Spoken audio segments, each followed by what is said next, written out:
You are watching the SEC on ESPN. And it's a late night at Williams-Brice Stadium. One of the grandest stages in the SEC. Finally ready to go after a 2-hour and 20-minute weather delay. The South Carolina Gamecocks, they're going to open up their home slate against the defending MEAC champs from right down the road. That's South Carolina State. So welcome upstairs. We're finally ready to go. That is the former NFL tight end and UCLA All-American Charles Arbuckle, Kevin Fitzgerald with you. So you know the story now on South Carolina, the expectations. They were sky high coming into the season. And why not? The 9 wins a year ago, most in more than a decade.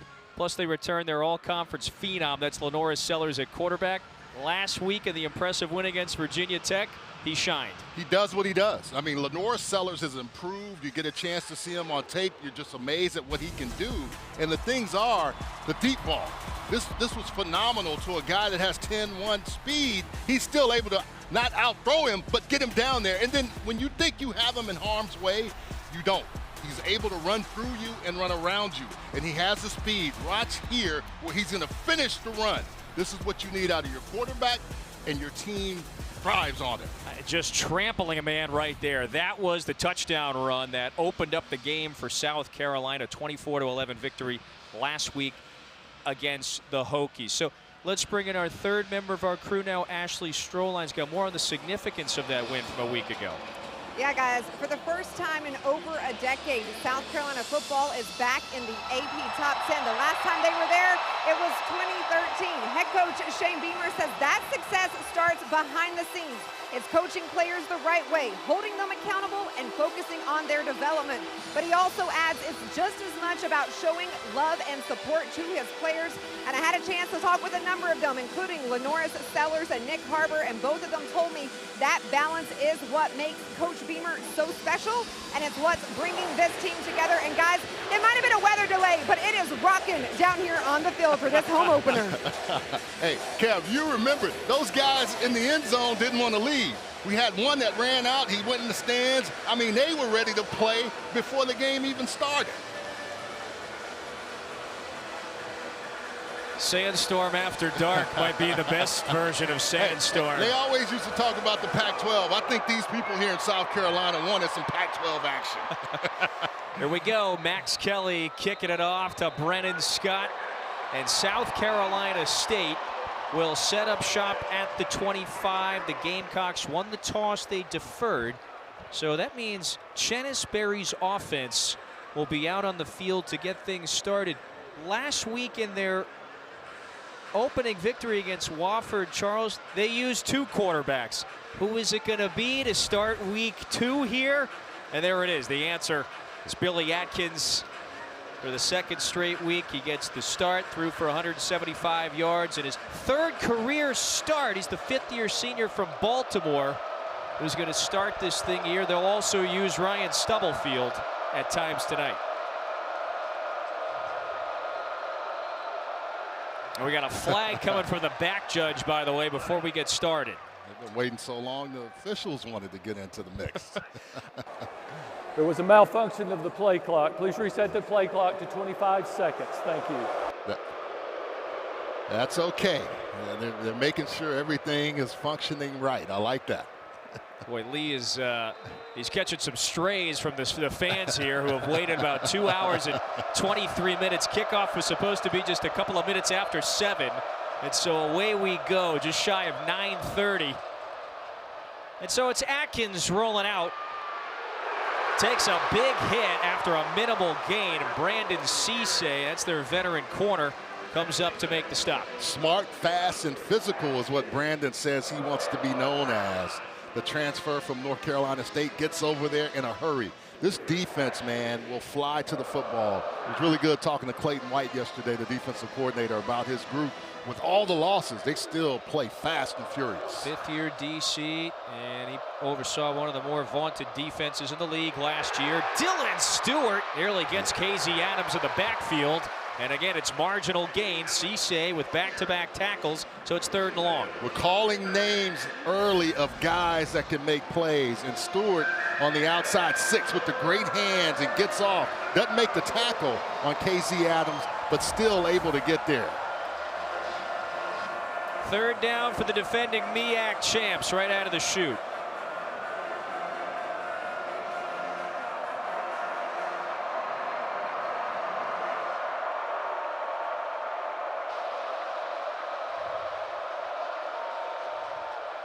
Carolina rushes 4. Atkins steps up, zips it, pass is caught. That's Jalen Johnson, their top target coming into this season with a big first down. Jalen Johnson with a great ability to go across the middle of the field. You're going to see a real nice job by the quarterback with pressure coming. But Jalen Johnson had 7 catches for 98 yards last week. A very good weapon, and this is what you have to do to a South Carolina defense. It's a significant 25-yard pickup there. And we've got some movement. And you're going to back up the Bulldogs 5 yards here. That's a 5-yard penalty, and it remains first down. It's Moses Umorin, the left tackle. Yeah, he was a little early. So Chennis Berry, last year's coach of the year out of the MEAC. He guided this program from a losing record before he took the job to a 9-win campaign and a league championship. Went back to the Celebration Bowl a year ago. Yeah, been a winner wherever he's been. Yep. Columbia, familiar ground for him. Spent several years as the head man at Benedict, Division II school here in Columbia. Atkins had to get rid of that one very quickly. And so after the incompletion, 2nd and 15, Thomas was breathing down his neck. It was a terrific 2024 season for the Bulldogs. Again, Berry takes over a program that had a couple of so-so years. They were below 500 the year before he took the job. They were one of the more explosive offenses in the league. Yeah. And so gone, though, is their terrific signal caller, Eric Phoenix. And Atkins with the 2nd straight start. Adams straight ahead for a gain of 6. So it sets up 4th, or rather 3rd. You're going to see some different guys in that backfield running the football. That was the one thing we talked about. You got KZ Adams, Tyler Smith, and Mason Pickett Hicks. Another 3rd down and long for South Carolina State.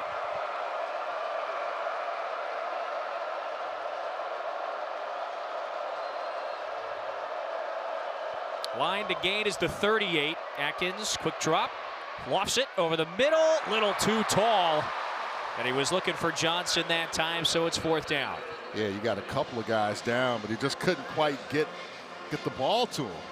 You know, one thing is you're going to have pressure, and you know it's coming to your face, and then you have to get the ball out quickly. Good coverage there on the defense as well. Charles, couple of injured players right near the original line of scrimmage. You see, that's Brian Thomas, the senior captain, who walks back to the South Carolina side on his own power. KZ Adams, that's the feature back for the Bulldogs this year. He was able to walk off as well. They both were hobbled. Yeah, they both kind of got caught up in the wash over there. South Carolina State with one nice first down, a big play before that play. So now you have to be careful with Vakari Swain back there. Look out, Elliot Janish, first-year starting punter for the Bulldogs, about to kick away to Vakari Swain. Took one to the house, the last punt he returned last week against Virginia Tech. And Janish is going to pin him inside the 10-yard line. So that's a 41-yard punt, and the Gamecocks will be backed up close to their own end zone. So Charles, we talked about it right off the top. The hype, it is real surrounding this guy. There's Lenoir Sellers, redshirt sophomore from Florence, South Carolina. He's one of the most dynamic players in college football. Last year won the SEC Freshman of the Year award. Finished top 10 in the league in a number of categories. Yeah, I mean, the thing is, he wanted to improve on his passing. He wanted to be more anticipatory. And talking to Mike Shula, those were the things they were working on, and they felt like that's where he's going to really hit his stride. A couple of touchdowns last week in the win against the Hokies. He's looking this way. That pass is incomplete. He was looking for Oscar Attaway, who gets the start in the backfield once again. Yeah, went through the progressions and came down to Attaway. Attaway couldn't quite come up with it. Transfer out of North Texas. He was the breakout star in the league a year ago, and you nailed it. The key this year is how big of a step forward can he take on the ground to Attaway. That's the second-year Gamecock, and the veteran will get it close to the line to gain. Will be 3rd and short after a pickup of 7. Yeah, that big offensive line just came off on that one and created a hole in a space for Attaway. So they'll say about 3rd and 2.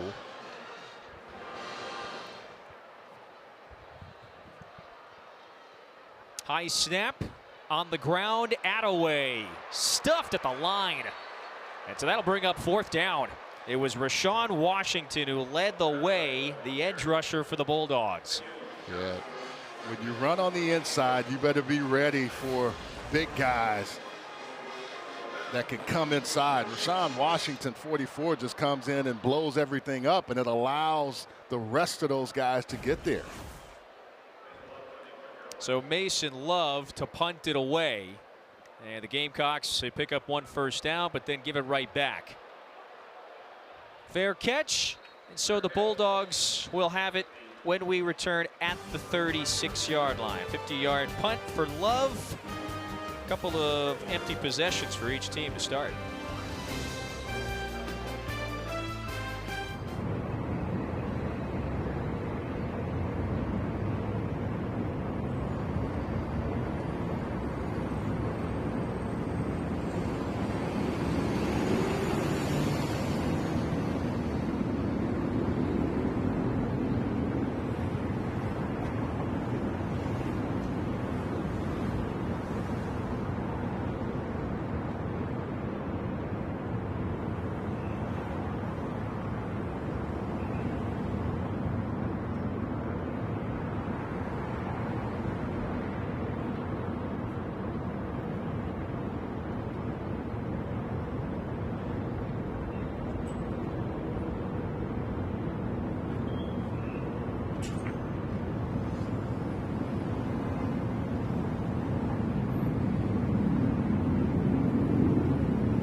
It was an impressive victory last week for South Carolina in Atlanta to open up its season against the Hokies. A unique and special game for a lot of reasons. More on that in a few moments. Lenora Sellers got things started with the touchdown run. South Carolina held Virginia Tech out of the end zone. They got a whole bunch of field goals. You had the big touchdown pass to Nick Carver. And so Shane Beamer, he puts on the leatherhead helmet there in Atlanta, beating The team that his father, of course, his Hall of Fame father, Frank Beamer, coached for so many years. It was a unique, emotional game for him. And you see the game-changing performances from Sellers, Harbor, and Stewart in that 24-11 win. Well, we've had a chance to talk Sellers, and we've had a chance to talk Stewart. I'm sure Nick Harbor will play a role in today's game as well. So second offensive possession for South Carolina State. Billy Atkins, who made his 4th start of his career today. On 2nd and 10, they keep it on the ground. This is Adams. Short gain, so it'll be 3rd and long. Yeah, that's where they want to keep people in that 3rd and long situation so then they can get after them. You know, when you have a guy on the edge like Dylan Stewart, Brian Thomas on the other end, but also they think their interior guys can get after you. And don't sleep on Fred Johnson. With his speed, I think they'll use him in some situations as well in the rush game. Johnson, middle linebacker, wears number 0 in the garnet. There he is, crowding the line. Line to gain is the 47. Atkins, sling it to the sideline. That pass is caught. DeAndre Ruffin, the top returning receiver from a year ago, picks up the 1st down. Really nice job by this offensive line of picking up everything in front of them. Look at that old line, just passing it along and giving Atkins all the time he needs. It's the 2nd, 3rd and long that Atkins has converted through the air. So a good start for the veteran 5th-year senior in the spotlight for the first time in his career. Dump it down to the flat. Short gain, and Jordan Smith takes it forward for a handful. Dylan Stewart brought him down. So we'll be 2nd and 4. Yeah, Bakari Swain 4 came flying in and missed him. But the rest of those guys, that's what they preach, getting to the football fast and in a hurry.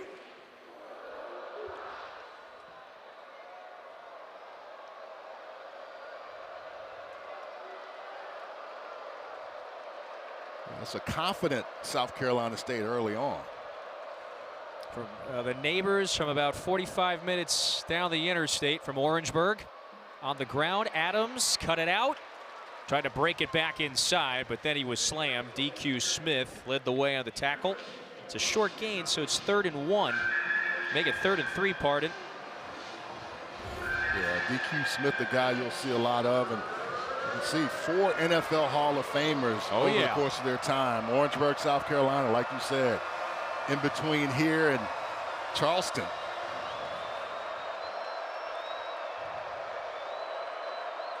Two of 3 on 3rd down. They'd like to convert again. Atkins looks confident to start, facing some pressure now. Pocket collapsing. Stewart got to him. It's 4th down. When you have a rusher like that and your tackles are trying to hold, it's awful hard with a guy like Stewart. Stewart is just one of those guys that just can really make a play. You see there, he's going to come off the edge, standing up. Watch the hands. Violent hands and then the finish. That's what they want. He doesn't even have, he barely hits him. That's that strength that they talked about. Game-changing edge rusher, sophomore from D.C. Yeah, get off, violent hands, and finish. That's what they want to do with him every single time. It's impressive. Just how big of a step forward will he take this year? Sky-high upside. There's a flag down.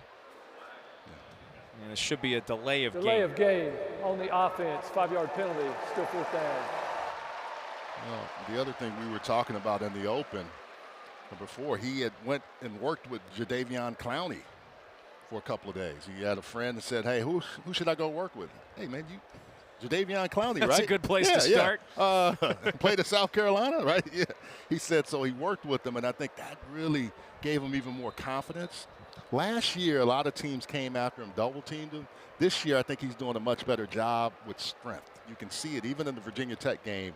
He gets upset when somebody tries to come after him. He does a much better job of keeping contained. It was a quality punt from Janish. First time out there, and this one he forces Swain to the sideline. So South Carolina will have it at the 10-yard line. 6:27 to go in the first of the home opener at Williams-Brice Stadium.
no scores, 6:27 in the first quarter. Home opener for South Carolina against the Bulldogs from right down the road. Ashley Stroline has found a very special guest on the sideline. Ashley, who you got? Oh, that's right. Dawn Staley joining me now, head coach of the women's basketball program here. And Dawn, you had a chance to go out with some of your players, get everyone hyped up for the home opener. I know you also made the trip to Atlanta for week 1, but what does it mean to come out here for the home opener with your team and get the crowd hyped up like that? Let me tell you, the student section did not leave during the rain delay. They were cheering. So it's only our pleasure to come in here and cheer them up before the game, but we support each other so much around here. The atmosphere, the camaraderie, it breeds winning. Yeah, that camaraderie that you just mentioned, I mean, how special is that to South Carolina? It is what makes us, this is a separator for us. The people of South Carolina really make you feel special, no matter where you are, no matter who you are. I just happen to be the lucky person that coaches the women's basketball team, but they love it. They will cheer on the winner of a palmetto bug race. That's how passionate they are. I love that, and I know you and Coach Beamer are close, so how do your coaching styles compare? Oh, he's much calmer than I am, much calmer. But I think Coach Beamer's he's done for our state, for our athletics department, because he coaches his team. He's at our practice. He's at a women's soccer game. He's at a softball game. He's everywhere. And the fact that he's the example of that means that us other coaches got to get up off our butts and make it out to a baseball game, to make it out to an equestrian game. And that's what we do, and that's what we'll continue to do. All right, 2 more questions for you. I know you're an Eagles fan. They got the win on Thursday. How you feeling about how they started the season? You know, we're feeling real good. The NFL trying to set us up, but the Eagles aren't going for that. QB1, MVP, Jalen Hurts. You heard it here first. All right, and final question, Coach Staley. Obviously, the college basketball season not too far away. How are you feeling about this upcoming season with your group? It's football season now. We're not going to think about basketball season yet. We're not ready, but we're working hard. Super proud of my team. They are ones that listen, and they really try to execute. It is hard to yell at them because they're super nice, and I do still yell, but I feel bad about it because they're so darn sweet. Coach, I appreciate your time. I'm going to let you enjoy this game. I'm going to let you enjoy your Eagles, and we'll see you come basketball season. Thank you. Go Cox. Well, that's the question. Did Dawn lose her voice rooting on the Gamecocks here or her Eagles the both. other night? I would say both. Yeah. I would say both. So South Carolina, by the way, is going to have to punt it right back to the Bulldogs after another 3 and out. Sellers 0 for 3 through the air. Just trying to get it across the middle of the field. Couldn't complete it. Dawn has just totally changed the trajectory of this program. 3-time national championship winning head coach. So that was really special stuff to hear her thoughts.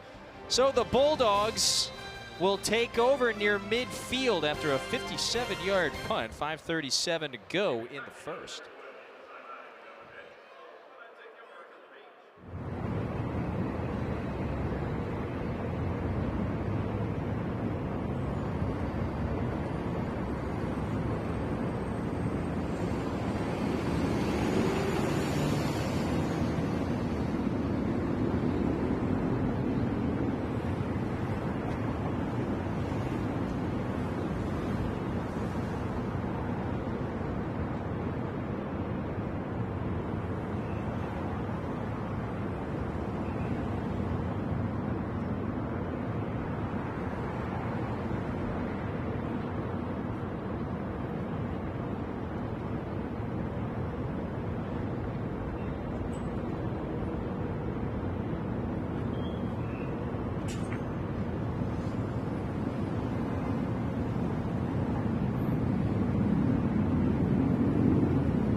Second season as the head coach at South Carolina State for Chennis Sperry. His head coaching career began here in Columbia, South Carolina. 3 seasons as the head man at Division II Benedict. Had a couple of great seasons, conference titles. They went to 2 Division II playoffs. And then it was a couple of years ago he got the opportunity to coach at the Division I level. His offense is back out there near midfield, their 3rd drive of the day. And Billy Atkins finds Jalen Johnson again for a gain of 7.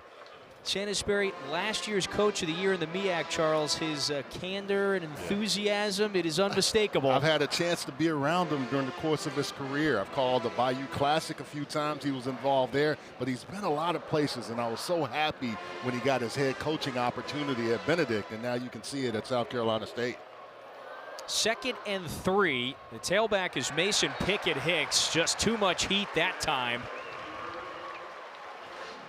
And it was Demon Clowney who came in to stamp Atkins in the backfield, so it's a loss of 5. Cousin of Jadavion Clowney, who we were talking about earlier with Dylan Stewart.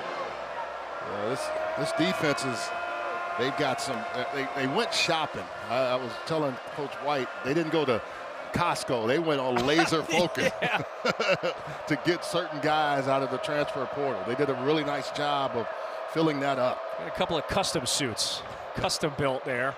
Atkins dropping back, heavy pressure, takes a big hit, and the pass is caught.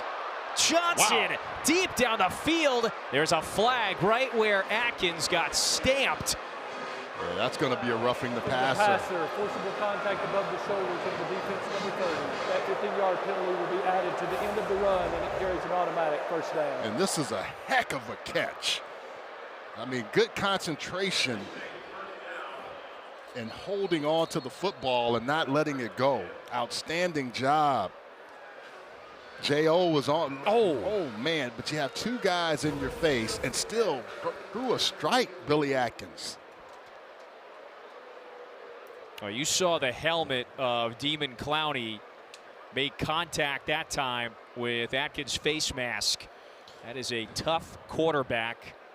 And so I wonder here, yes, we just heard our head referee, Lee Hedrick.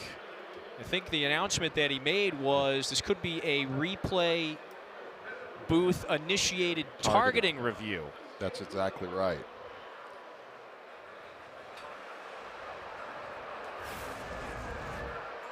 And the real key is those indicators, but also forcible contact to the neck, head or neck area is one thing. And Kevin, I mean, quarterback has released the ball. I think what's going to be scrutinized there, Charles, is that a leading with the crown of the helmet? And that certainly looks like that could fit the billing right there. And I always say when you look at targeting, you have to look at the letter of the law. And I think that's what we're starting to see now. And coaches have taught their guys, hey, here's what we have to do. I mean, you still can be aggressive and you can make a play. The first order of this was the penalty for roughing the passer. And then on top of that, then you have the look at, is it targeting? But I still say what an outstanding catch by Jalen Johnson. There was an excellent throw from Atkins. Yeah, even. There is no foul for targeting. It's still first down. So I gotta think the reason why there was no upgrade to targeting there is because if it's gonna be the leading with the crown of the helmet, it's gotta be that 6-inch radius right at the top of the helmet. It almost looked like more of the face mask is what got Atkins. And what are the indicators too? So I mean, I think that's a good, roughing the passer stays. Yes. But on top of all that was the concentration by Jalen Johnson, the transfer out of Grambling. The one chance you have when you're playing a team in their home and their crowd is fired up is making big plays to quiet them. Atkins has looked smooth. He's 5 of 7 through the air. The veteran from Baltimore, first year with the program, handed off to Mason Pickett Hicks. That's the sophomore. First carries of his career was last week. They expect some big things from the young sophomore this year in their running back room. Kevin, this offensive line is coming off the football. You know, I talk about guys, are they worried? Are they worried about this other team? They have come off and they have played with some enthusiasm. They've got some big bodies on that offensive line. They really do. They got a number of new starters along the line. But South Carolina State, it's got size up front, maybe a little more so than the average FCS program. And the injured player that was down, Jaquel Holman, that's the freshman. They were really looking forward to watching him play. Yeah.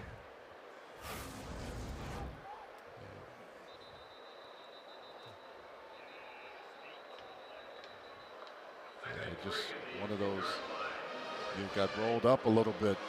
Just one of those situations where you're, and this offensive line, that's the one thing that they talked about. If we can protect either quarterback that's playing, they felt like they could run the football. I said, okay, well, let's see it. And we've seen some of that so far tonight. So South Carolina State, 2nd and 3. They're at the 10-yard line looking to find the end zone first. Pickett Hicks, patient run. That's going to be enough for the first down. And one thing you have to do when you have such a delay is how you get your team or keep your team focused. It didn't look like South Carolina really came out with that same intensity that they normally do. And also after a big win, I'm not making excuses, but sometimes it's harder to win the next week or come out fast the next week after you had a hard physical game like they did 6 days ago. That's Jordan Smith in motion, on the ground again, straight ahead. Barely anything. Sean Murphy, that's the linebacker. That time stuffed Pickett Hicks. Some pushing and shoving along the line after that run. 2nd and goal from the 5. If I'm a South Carolina State guy, if I played there, if I was involved with their program, I'd say, hey man, you got all the money in the world, but we're coming to play you. We're coming to come get some of that money. You know what I mean? So they're game tonight. And if you're South Carolina, you better figure out how to get yourself going or make a play so you stop these guys from thinking that way. Johnson coming across to motion. Pickett Hicks right into the teeth of the defense. 3rd and goal again. Kevin, look at the push. Generally, I see the red or the garnet jerseys should normally be in that backfield, but this offensive line, they are coming off, creating space for whoever's playing running back. 3rd and goal for South Carolina State. Here's a key play for you. You want to get on the board. You want to show that you can beat a bigger team. South Carolina State's game. There go the tight ends in motion. Atkins scanning. Atkins rolling out.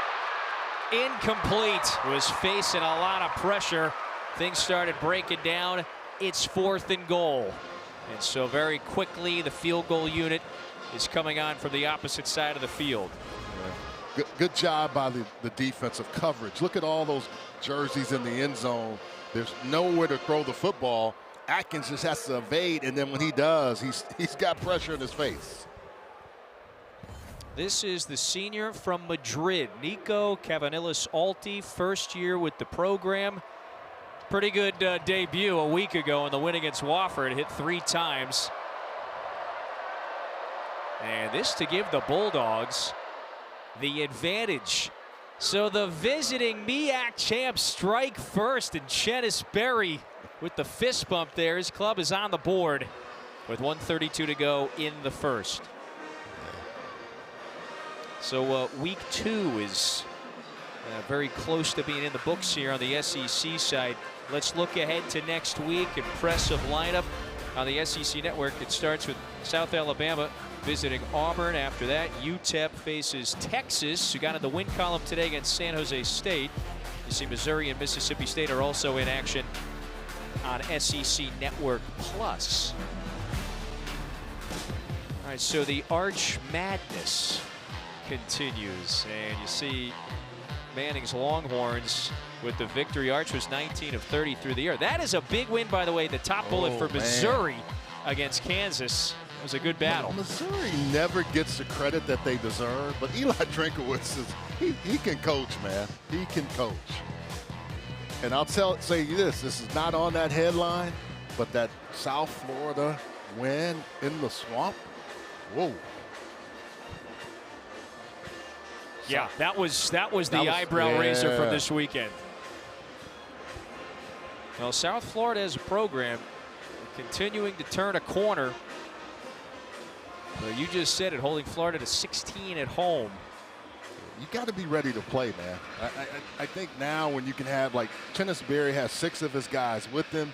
He's now understood 14 of the players from Benedict have come, over 40 new players. They're trying to build a culture and a legacy, and you got South Carolina that wants to establish its dominance. This is Nick Harbor. Harbor had that big 65-yard touchdown catch in the Week 1 win against Virginia Tech. An impressive return, however, there's a flag. During the return, holding on the receiving team, number 4. That 10-yard penalty will be enforced from the spot of the foul. It's first down. So 1:22 to go in the first. Third time we're going to see Lenoris Sellers. You know, we talked to you about his performance last week against Virginia Tech. It was not what he did during the game, but also what he did afterward. Ashley's got more on that. Yeah, you know, Lenoris Sellers really kind of showed his character after that game, according to Coach Beamer.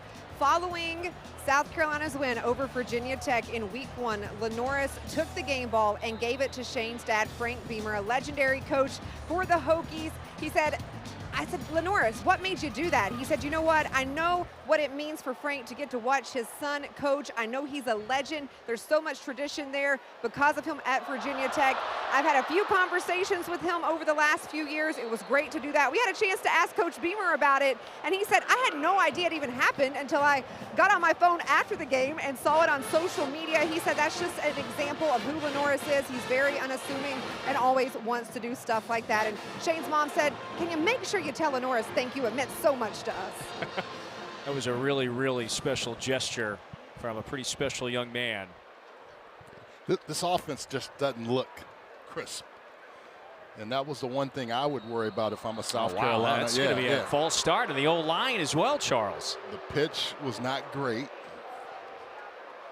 on the previous play. Infraction on the offense, number 50. That's a 5-yard penalty, and it remains second down. That's on the center, Boaz Stanley. So South Carolina has been backed up in its own zone all 3 of its drives, and they're having some more trouble here. On the shift, everybody's moving. He's not ready to snap the football.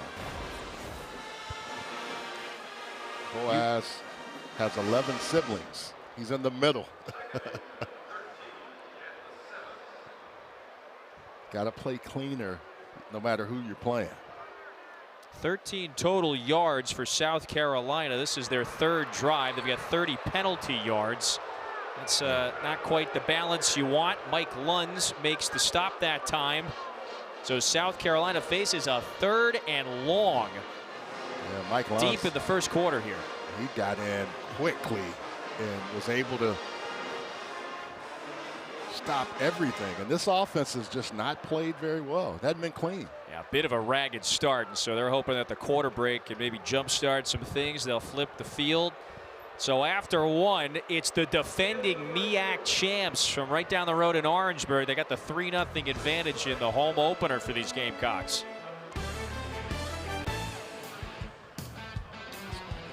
Good for us.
Welcome back to Williams-Brice Stadium. South Carolina State up 3-0 after the first quarter of play. I'm here with Coach Barry. Coach, what can you say about your team's fast start in that first quarter?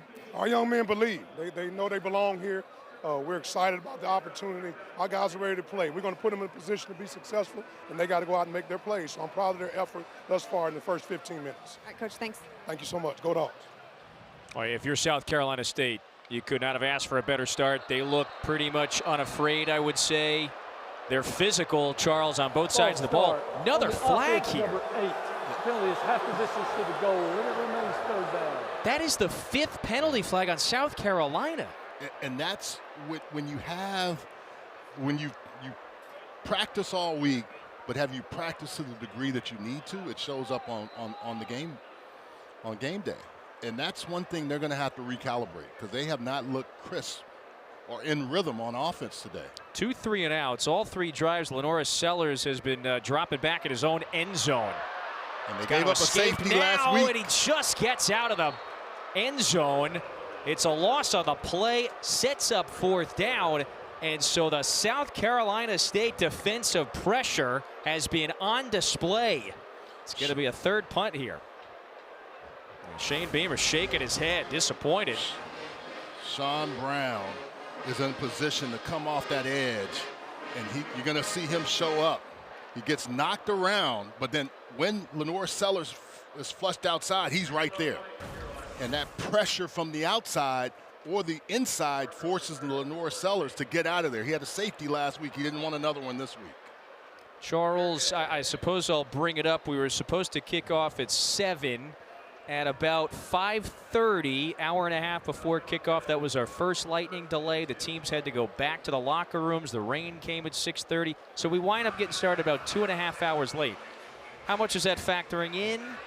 Well, South Carolina State will say it doesn't factor in, but it clearly is factoring in for South Carolina. They have not looked crisp at all. And now what you're seeing is a South Carolina State team that says, look, if you're going to give us this opportunity, we're going to take it. I will say this again. Chennis Berry has won wherever he's been, and he's been on a lot of great staffs. The one thing he has is a good staff, and he's got some players that feel like, hey, I can play against these guys. Just give me the ball and let me show you. Billy Atkins is 5 of 8 through the air. He's had some nice touch on his passes early on. Oh, and his tailback gets leveled in the backfield. Stewart drills Pickett Hicks. There was a little confusion there on the handoff of the exchange. Loss of 5. You talk about coming off the edge right through here. And that guy is just, oh my goodness, didn't get blocked, just unabated. That'll get you fired up. 6 on 6. Not fair. Pickett Hicks just got railroaded that time. So it's 2nd and 15. And it's going to be an empty backfield now for Atkins. 5 on the play clock. Low snap. Atkins, maybe a designed run. Gets back around the original line of scrimmage. So pickup of about 6. Sets up 3rd and long. You know, Billy Atkins played in that JMU program also that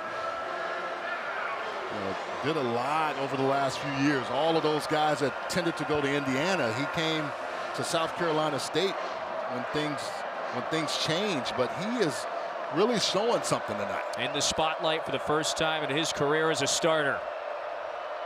Line to gain is the 44.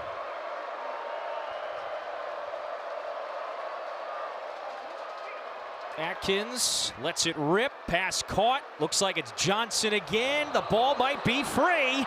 South Carolina side is saying they recovered it. Johnson was fighting for the first down. Did a nice job of catching. The runner was down. It's 4th down. So Johnson was short of the line to gain. They're going to say he was down before the ball came out. Ooh, I don't know. Or is it? He lost the ball, but was he down? Oh, no. Boy, there is not a body part down, and not a knee, not an elbow. The previous play is under video review. Yeah, this might go against South Carolina State. South Carolina might be getting its first break of the evening. Well, and I also think they're getting a handful from Shane Beamer. He is not happy, and sometimes you got to ratchet it up with your team. His interactions with his players, you know, they're always lively. Tonight, they're pretty animated. Well, Don Staley said he wasn't real animated all the time, but he can be. Not now. Did his elbow go down before? It didn't look like it. It's hard. I don't see a knee down. And I didn't see Johnson's leg out of bounds, so yeah, I think that ball is out before a leg hits the ground. Now, watch the player who recovers it. Who is going to touch this football first? Came from the inside, it looks like. But look at the hustle by those South Carolina defenders. I mean, they were like sharks in water for that football. And that's what I'm trying to say. It was his. No, it doesn't look like anything. Is his elbow? Left. His hand is down, but his elbow, did it touch? Left elbow. I think that's out before the elbow is down, right? They're taking a long look at this, but the hustle. Look at 4 guys attacking the football. And Shane Beamer right there in the play. I mean, he's like coaching right on the sideline. He can see it. Because these are the kind of things you need sometimes when your team hadn't played to the degree that you want them to play. Great effort by Jalen Johnson, but you have to have ball security. And looking to see also if number 4 was out of bounds when he touching the ball. That's Vicari Swain. Yeah, that's the other critical component here to this sequence. And it looks like he's out of bounds, but did he get to the ball before the other guys got there? To Vicari Swain.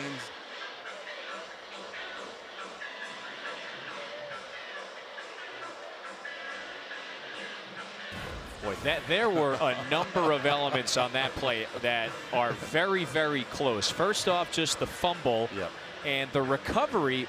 Who is recovering it is now going to be the most important factor. It was a fumble. However, the defender from South Carolina was out of bounds when he touched the ball.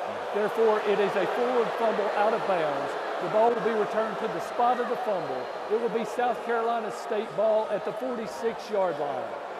Wow, how close was that? They dodged a major bullet. And hey, you're taught, Vicari Swain, you're taught to go get the ball.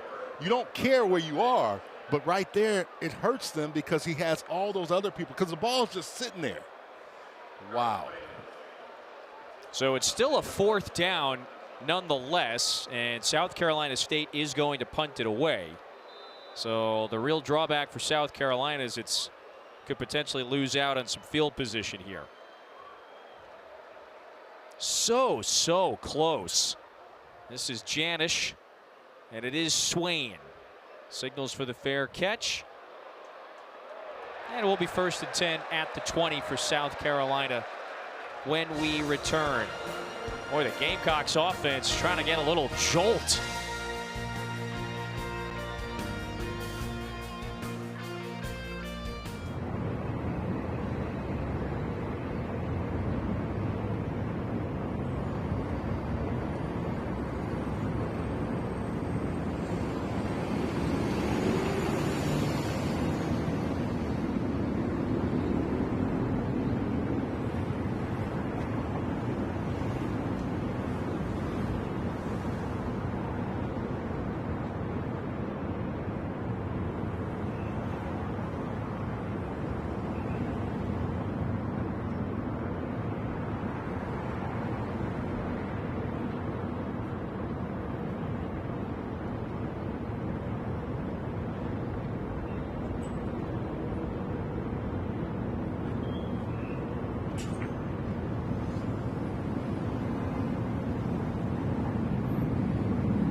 So here's our next featured volleyball matchups on the SEC Network. Georgia Tech takes on Tennessee.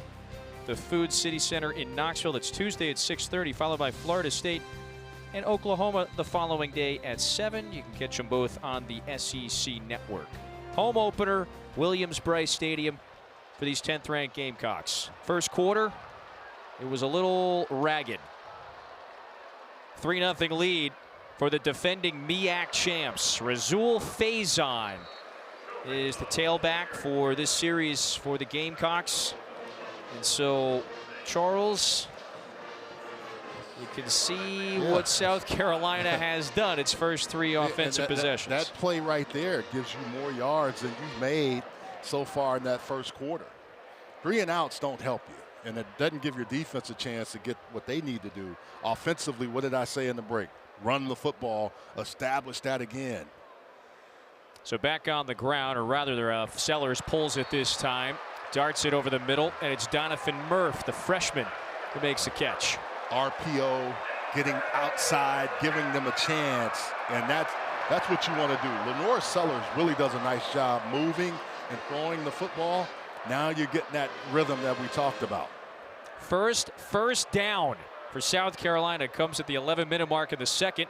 Here's going to be the reverse. Harbor, is he getting a lead block from his quarterback? This is Nick Harbor, turns the corner for a gain of 13.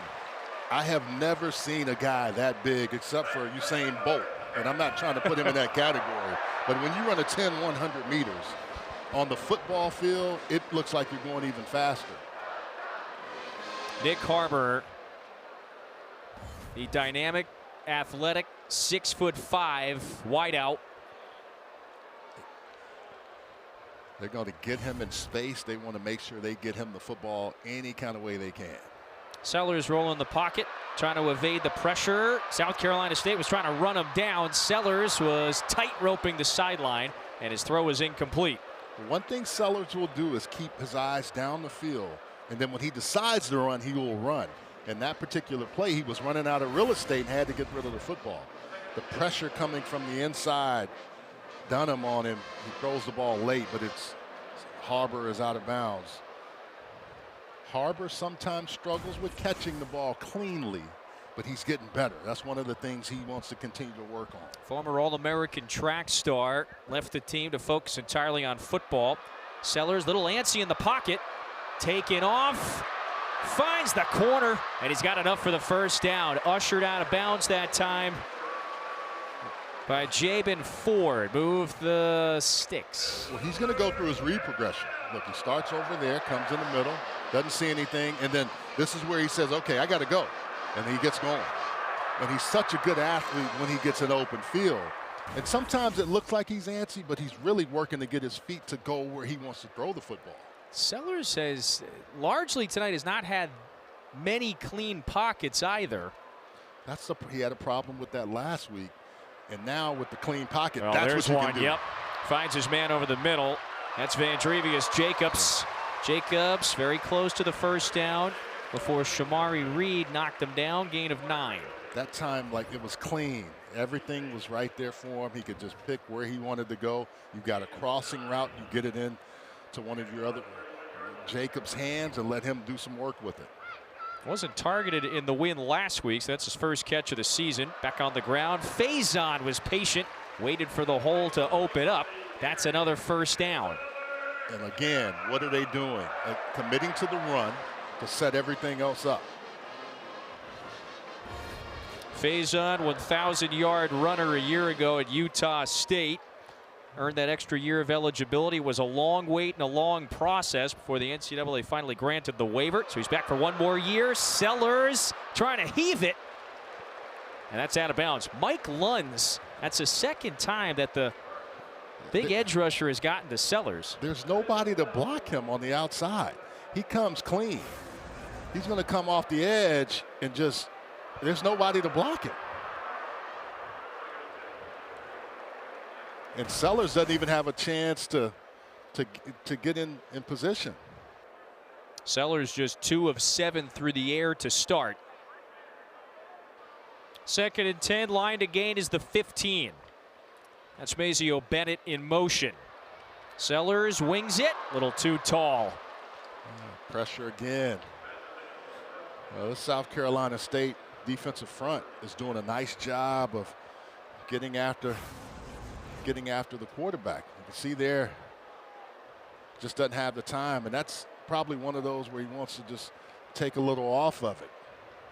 But he's got pressure coming at him and has to get rid of it. Kevon Chisholm, number 7.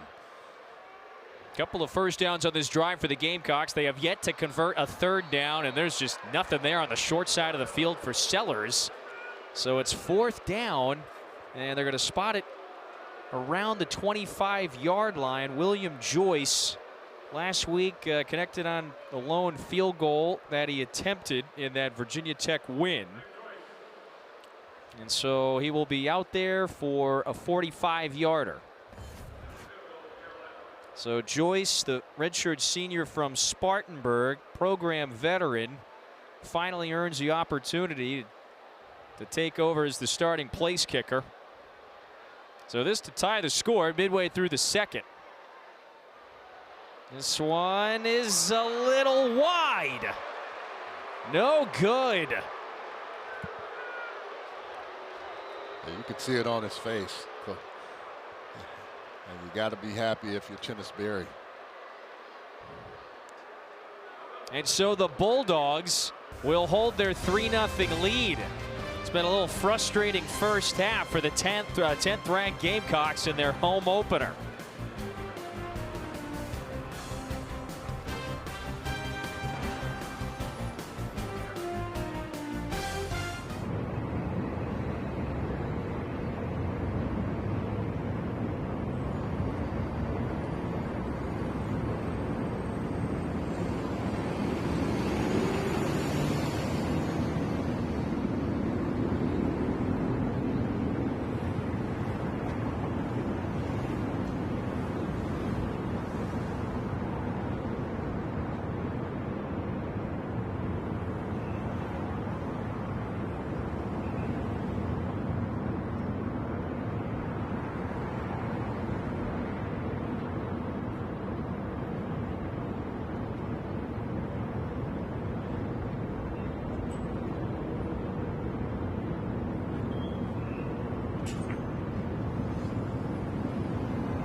South Carolina State has moved the ball swiftly in the opening half, and Jalen Johnson has been Atkins' favorite target. He's made a couple of fine catches in the first half tonight. He's really done a great job in this one here. The concentration on this was outstanding. Know he's going to get hit, but still comes up with the catch. He's the senior, first-year Bulldog who has been excellent the first 2 weeks of the season. And so Tyler Smith, the ball carrier, for the first time tonight, minimal gain. So Johnson comes over from Grambling State. His offensive coordinator is the former standout quarterback at Grambling, Jonathan Williams. Second-year offensive coordinator. He came with Chennis Berry and much of the Benedict staff after their great success at the Division II Power here in Columbia. So the Bulldogs right now, they've got the upper hand. They're moving the ball well on offense and converted a field goal on their last drive. So this will set up 3rd and short after a gain of 5. And Kevin, they've really done a nice job on the interior runs. I mean, it's surprising because in watching South Carolina last week against Virginia Tech, they did such a nice job there. But this team has just attacked them in the interior. And then when they needed a first down, they found Jalen Johnson at the receiver position. Line to gain is a 37. Shotgun snap, Atkins. Here comes the heat. Atkins taken down. Big loss, and it's Brian Thomas who stamped him in the backfield. Hey, Brian said, don't forget about me. I'm the other guy on that other side that I'll make a play for you as well. He wasn't worried about that. He just comes in and gets after the quarterback. But the biggest thing is look how quick they get there. I mean, he gets around the edge and is able to get there. And on the other side, you have pressure as well from Troy Pikes. You're right, Pikes was there on the pressure as well. So you wonder if that flips momentum a little bit for South Carolina. Janish to punt it away. You've got the dangerous Swain. And will he get some space here to return it? Swain spins away from 1. Reversing field. He's got a lot of blockers on this side. The dangerous return man took one to the house last week. Swain does it again.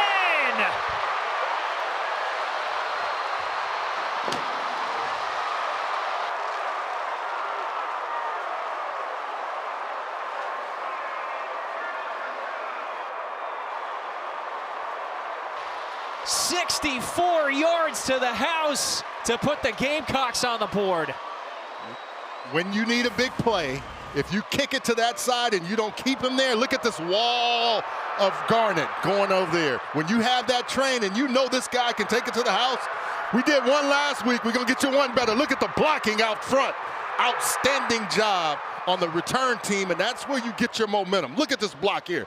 Annihilating the punter and then getting still other guys getting there. Look at another good block there. Outstanding job to get him home. Goodness, Janish got leveled on that block. Wow. And so how about Vakari Swain? He's the redshirt sophomore from Carrollton, Georgia. So going into the season, the whole plan was Jalen Kilgore is going to be our punt returner. Had a sore hamstring last week, so it's Swain who gets the opportunities, takes one to the house, and Shane Beamer said, yeah, it's a little Wally Pipp situation here. Swain's our guy, I think, moving forward. And he does it again, Charles. Back-to-back punt return TDs in consecutive weeks.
Late second quarter, home opener for the 10th-ranked Gamecocks, and they're on the board after Vicari Swain's 65-yard punt return touchdown.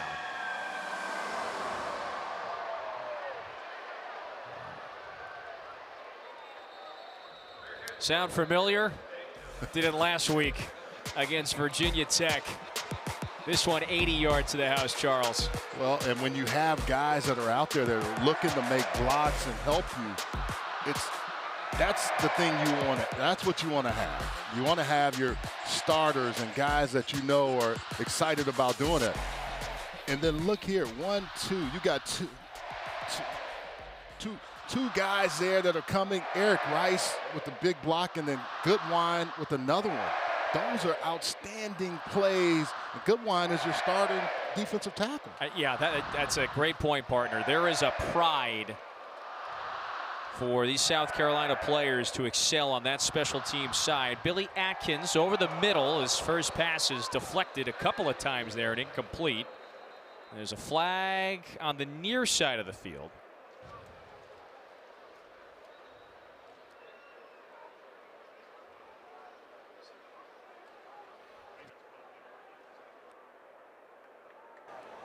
There are 2 fouls on the play. Ineligible player downfield on the offense number 73. That penalty is declined.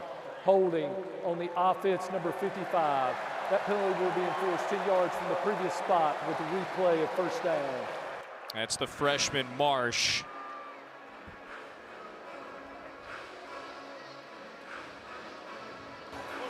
Correction, the ineligible player was number 77, 7-7. So 1st and 20. And Kevin, I'm going to give credit where it's due. It was Maurice Mo Brown, 44. They have 2 44s. I'm looking at the size. It was definitely Brown down there blocking on that. But still, you've got guys that just want to pay dividends for Swain. This Beamer ball, Shane Beamer's specialty. Tyler Smith takes the handoff this time. Senior from Gaffney, South Carolina, gain of 2. 2nd and long. And I should know that because as a tight end, I'm going to be on the punt team or the punt return team. But they do have starters that are out there. You know, we talked about J.O. being there and a DQ, because you have to have your fast guys that want to play a role in helping Swain. You saw that wall. It was they knew right away where he was going. Atkins on 2nd and long. Here comes the pressure. Floats it deep down the field. And it's too far for Ruffin. He took another shot in the pocket that time. And so now there is starting to be some consistent pressure in the backfield from South Carolina. Well, and also when you have 3rd and long, you have to throw the football, but that gives the defensive line a chance to get after you. And they've had this 2-quarterback system. We haven't seen Stubblefield tonight, but we have seen Billy Atkins. Atkins 6 of 10 through the air. Check it down. Pass is caught. That was his running back, Tyler Smith. Short gain. It's going to be 4th and a mile. And so the Bulldogs will send it back to the Gamecocks. Yeah, Miles Norwood with a nice tackle in open field. So if you're Chennis Berry's team, I think you're punting this one out of bounds, no? Well, if you're going to punt to that side, yeah, you got to make sure you get there. And you only had one guy to stop him. So this worries you because they had the perfect call and a guy that can just make things happen. I agree with you. Kick it out of bounds. Don't give him another chance. Boy, what a start to Swain's punt returning career. That one was partially blocked. So South Carolina blocks the kick. Swain, by the way, picks it up. The play is alive. Swain coming this way again. Is he going to do it? Yes. Swain! Touchdown!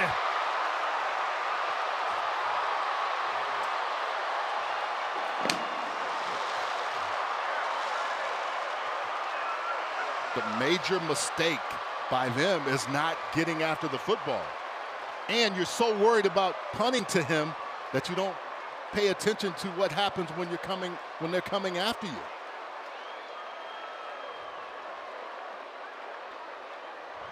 Vakari Swain does it again in a little unconventional fashion this time after the punt was blocked. He said, Coach, I'll be your best offense. Just let me return it. All right, so you want to hear the result of Vakari Swain's last 3 punt returns, okay? Going back to last week. They're all 3 touchdowns. Touchdown. Touchdown. Touchdown. So that ties a South Carolina record. I'm amazed that there was somebody else in program history that had also returned 3 consecutive punts for TDs, and so he becomes. What I didn't understand, okay, so Boosie is going to come close to getting it, 13, right? You see that. But when this ball is down and it's already tipped, go attack it. I know they want to let it go, but don't let it get to 4. Look, you have to hustle to get the ball. And then you try to tackle him, and you have 5 guys there. Oh, he knows where my wall is, and I go to it, and I make sure I get to the house again. Boy, you credit Swain for the awareness that time. That's a missed opportunity by South Carolina State to allow that to happen. So that was David Busey who partially blocked the kick. But the hustle and the forethought of Swain, he kind of played it off, right? He did a good job of acting like, no, I'm not bothering it. And then as soon as he saw, he went in there and got the football. And if you're South Carolina State, you cannot let that happen. You can't let it happen. You better not kick to him the rest of the night. By the way, let me correct myself. So he ties the single season South Carolina record for punt return touchdowns. We played a game and a half, and he's already tied the single season record. Boy, it is sky high upside this year for Swain. He made SEC player, special teams player of the week. He's going to do that probably again this week, because I don't know if anybody is going to return 2 punts for touchdowns. I think you're saying Vegas isn't taking bets on that one. They can take all they want. I'm giving it to him. He's the favorite. I'm bequeathing that to him right now. Oh, my goodness. Well, your team isn't playing well. And Shane Beamer grew up around his dad, and when they didn't play well, their defense did something. Tip, punt, return for a touchdown. And then the other one was just great special teams play. So the momentum is really flipped. The tailback for South Carolina State is KZ Adams again. Gain of 3 on the first down carry. Yeah, and now it gives your defense a chance to do what they kind of know, or what they've been thinking about doing all night, and that's getting after the quarterback. Making sure you stop the run and then attacking whenever they throw the football.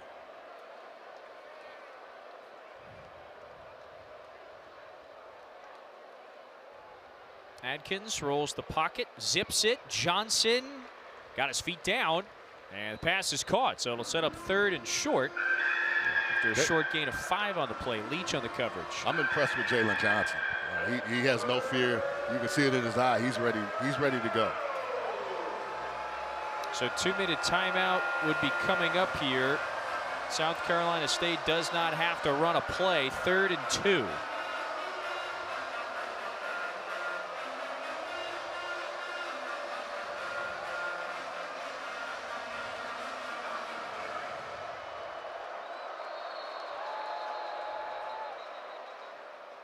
Two-minute timeout in Columbia. The Vakari Swain show is what this one has turned into. He's now returned 3 consecutive punts for touchdowns. 2 tonight, 14-3 Gamecocks edge.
Tonight after Louisiana Monroe and Alabama wrap up SEC football final, it's back with Darian Oka, Chris Doring, Benjamin Watson. They're going to take you through the best action from around the league today. It's over on the SEC Network and the all-new ESPN app. There'll be a couple of Vakari Swain highlights. I would tend to think so. I think so. Casey Fields, the I-back, takes the carry on 3rd and 2. Did they stop him? That's going to set up 4th down. South Carolina stuffs him at the line. He just ran right into a wall, and a timeout taken by South Carolina. 1:54 to go in this opening half. So it was kind of a bumpy start for the Gamecocks. Scoreless first quarter. Their first 3 drives were punt, punt, punt, 3 3-and-outs. And after about a quarter and a half, you had the Bulldogs there with a lot of momentum.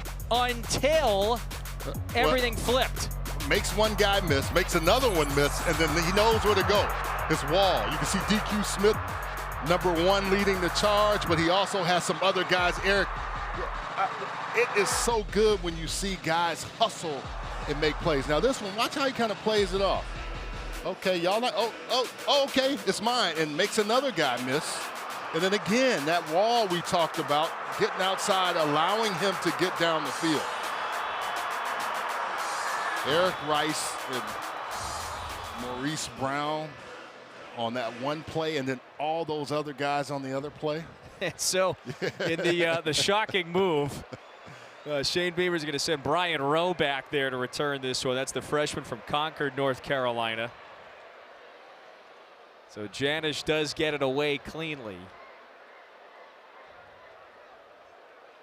1st and 10 from the 25 for the 10th ranked Gamecocks. When you put good things on film, everybody kind of knows it, but you can see this team really knows what they have to do. And what did we talk about with Shane Beamer yesterday?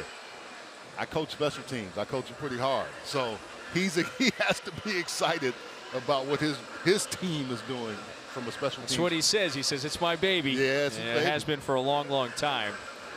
You see it, by the way. So Vakari Swain has scored 18 points. The rest of the team has scored 20. Wow. It's a tight race right now. You know, the last SEC player with a pair of punt return touchdowns in a game was 9 years ago. So it's been a while. Lenoris Sellers, 1st and 10 from the 25. Rips it downfield. Caught! Beautiful catch on the sideline. It was Donovan Murph, who's made a couple of receptions today. That's a gain of 27. Nice ball there. Freshman out of Irmo High School. One of the best throws that I think Sellers has made tonight. Really good throw, and Murph with the catch in the 2-minute drill. That's the freshman from Irmo, so maybe 20 minutes down the road. Sellers lofts it. Mazio Bennett, that's his first catch of the season. Twists edge, should get the first. Pretty close. And we'll be second and very short. So remember, we will have the bands coming up here. South Carolina's band will perform at halftime. 2nd and short. Sellers stepping up. He can run. And here's his mobility. That should be enough for the 1st down. And Kevin, you always kind of have a spy for Lenoris Sellers, and that was 10, Jordan Franklin. But he got outflanked. Sellers didn't see anyone, and right away he gets out of bounds, stops the clock, tries to keep this drive moving. The all-conference dynamic stud. On the ground to Oscar Attaway. They didn't get it. Nothing there. Oh. Yeah, this is now 4th and 1. Clock winding. They have struggled at certain times running the football against this front. Now South Carolina's bringing in the big package here. Michael Smith, Mo Brown, Jordan Dingle. Just substituted out onto the field. 50 seconds to go, 4th and 1. Big bodies in there to block for Attaway. Instead, they get the first. Yeah, give it to Lenoris. But you bring all the tight ends to show like you're going to do something and let Lenoris just pick a hole and go. Find an A gap and get between it and make it happen. Second charge timeout of the half. There will be a 30-second timeout. So South Carolina takes its second timeout. 38 seconds to go. Ball is at the 37-yard line. Will be 1st and 10. And so we saw probably Sellers' best pass of the evening just a few moments ago to Murph on this drive. So we got off to that so-so start. He's 4 of 10 through the air for 57. Those first 3 drives were 3 and out, right? No yards. They weren't really able to go. And then I think the momentum started to shift when Swain had that first punt return, and then the second one.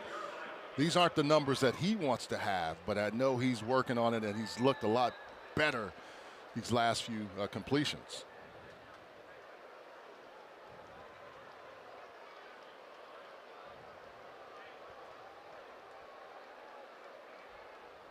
That's Bennett in motion. 1st and 10 snap. Sellers lets it fly. Bennett reels it in. Tackled very quickly, and forward progress will mark him down at the 33. Clock is ticking, 22 seconds. Yeah, they got to go fast, and you have your time, have one timeout. They do have one. 15 seconds. Sellers got to throw it out of bounds, so that stops the clock with 8 seconds. And so, you know, right now, line of scrimmage is the 33. William Joyce, remember, he's a first-year starting place kicker. So his career high, or career long, I should say, is 27 yards. That's last week, so you want to try to get some yardage here. Yeah, they said they felt comfortable with about at the 35-yard line, but that first kick didn't go as smoothly as they wanted. And I think you want to get all the yards. They wasted quite a bit of time on that last play.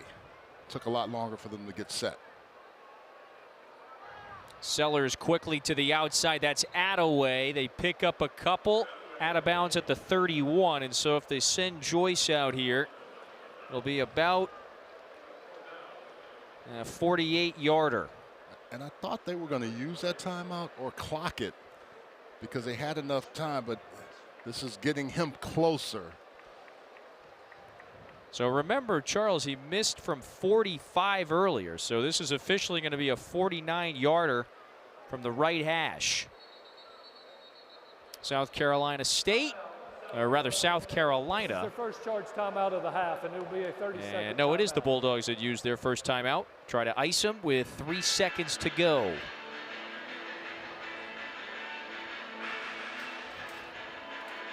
Shane Beamer's South Carolina Gamecocks. They were down 3-zip about halfway through the second quarter.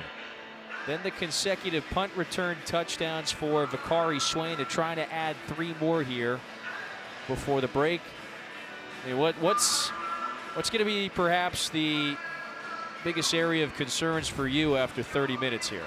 Well, I mean, I think you're seeing you got to run the football better. You have to protect your quarterback better. And on this drive, it looked a lot smoother. I think they had a chance now to say, okay, let's settle down, let's play better. And you want to make sure you make this because you need to keep adding points. So Joyce from 49. Looks like this one is long enough, and he nails it. So South Carolina gets 3 at the horn, takes a 2-touchdown lead into the break. Shennis Berry's Bulldogs. They have come for a fight today. Gamecocks will get it when we start this second half, so it's 17 unanswered for the 10th-ranked Gamecocks. However you win, I don't care if it's ugly, you find a way, and Swain has helped that ugliness. So Ashley is standing by with Coach Beamer. Ashley. Well, Coach Beamer, your special teams unit and Vakari Swain finding a way to give your team some life in this first half. What can you say about their play? Yeah, they're a weapon, all 11 of those guys, whether it's blocking punts, returning punts. The more we can get stops on defense and put those guys out there, the better our chances.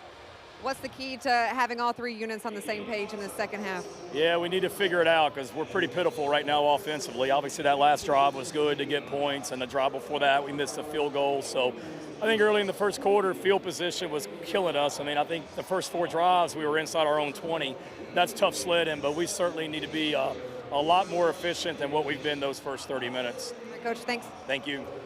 He tells it like it is. Straight shooter. Yeah, the fifth-year boss. He'll try to clean some things up, but his team is up 17-3 in their home opener against the MEAC champs. So it's halftime in Columbia, 17-3 to score. We'll step aside for a moment at Williams-Brice Stadium.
Welcome in at the half. Dory, Doring, and Watson. I want to take you through what happened earlier in the day. So let's start with it. Texas trying to bounce back from their loss at Ohio State. Home for San Jose State. Everybody eager to see what Arch Manning would do against a little lesser competition. Opening drive. Not much there. All right, then Arch lets rip. I mean, deep lets rip and a big overthrow. Right there. Should have crossed face and given him a little bit better angle to throw that football. Arch inaccurate again. Remember, we made much of the 37% off-target number in last week's loss at Ohio State. But they go 3 and out. Next up, Manning, Parker Livingstone, one of his good buddies from that game, and he comes up big again this time, 82 yards, 83-yard touchdown. Yeah, Livingstone's been the guy the last couple of weeks. Had a big day today, going 4 for 128, 2 touchdowns. You know who else had a big day? Same guy, Jack Andrews. That's right, yeah. B-Dubs guy. Yeah, the little tight end sneak. That play always works. They utilize the tight end well in Austin to catch passes. He also, by the way, had 2 Arch touchdowns. How about this run right here? Protection, nobody open, so he tucks it and runs. Yeah. 23-yard touchdown for Arch Manning. Well, yeah. Did he actually get in? He did get in. He did. Oh, yes, he did get in. I mean, can't you tell? Yeah, that looks like a guy who got in. That's not a guy who ran out for one. That's He got in. He had 4 passing, 1 rushing touchdown, had 1 interception. 38-7, Texas back on track. UTEP next week, but first things first. A near blackout, perhaps, in Austin? Well, I thought he had a really good game today. You know, I thought he took advantage of some balls down the field. Lesson learned on a protection breakdown, forcing the ball. We're going to have some of those growing pains with him, but I thought he used his legs for the touchdown, threw the ball down the field well, and created some explosive plays. You said last week you didn't play to your standard. What did you think about your play today? Once again, not very good, but, you know, we got to clean up a lot of things. Some guys made some plays, though, so that's good, but, you know, it was a little sloppy. What do you feel like you learned and improved on? I thought I made more plays and attacked him more, but, you know, it was just sloppy all around. By the way, in the postgame, Sark's in the middle of a comment, and the lights go out. That was the blackout reference there. But what do we make of 38-7 and what Arch was able to do in a bounce-back game? I mean, this game, you're right, bounce-back game. This game was about improvement. You look in the red zone, they go 3 or 4 after going 0-2 against Ohio State. Arch, I think, talked about it, about the sloppiness, though. There were a lot of times where, especially early in that football game, CD, he wasn't able to connect with his wide receivers. They have 12 penalties for 115 yards. That's a problem that they need to keep clean up. But overall, I would say it was positive. The defense was able to force 4 turnovers. So a lot of positive things bouncing back from that Ohio State game. Yeah, I think the issue continues to be one guy here, one guy there, taking their turn to make a mistake, which collaboratively prevents you from being able to have any offensive rhythm. You mentioned the penalties. There were some poor protection issues up front, but when he was protected today, 16 of 22 threw 4 touchdowns and 224 yards of total offense there. So I think there's signs of them getting better. And again, this is what we expected with a young quarterback with so much talent from that offense that they're replacing from last year. Yeah. You knew they were going to have growing pains. It's us for expecting so much more. For a team that had such a nasty opener as they did, to now line up against San Jose State, UTEP, and Sam Houston. The UTEP and Sam Houston, the next 2 before they go to the Swamp. That's very beneficial in this situation. Those are perfect, right? Perfect opportunities to get better as a team and for Arch to grow and be more comfortable as the starting quarterback.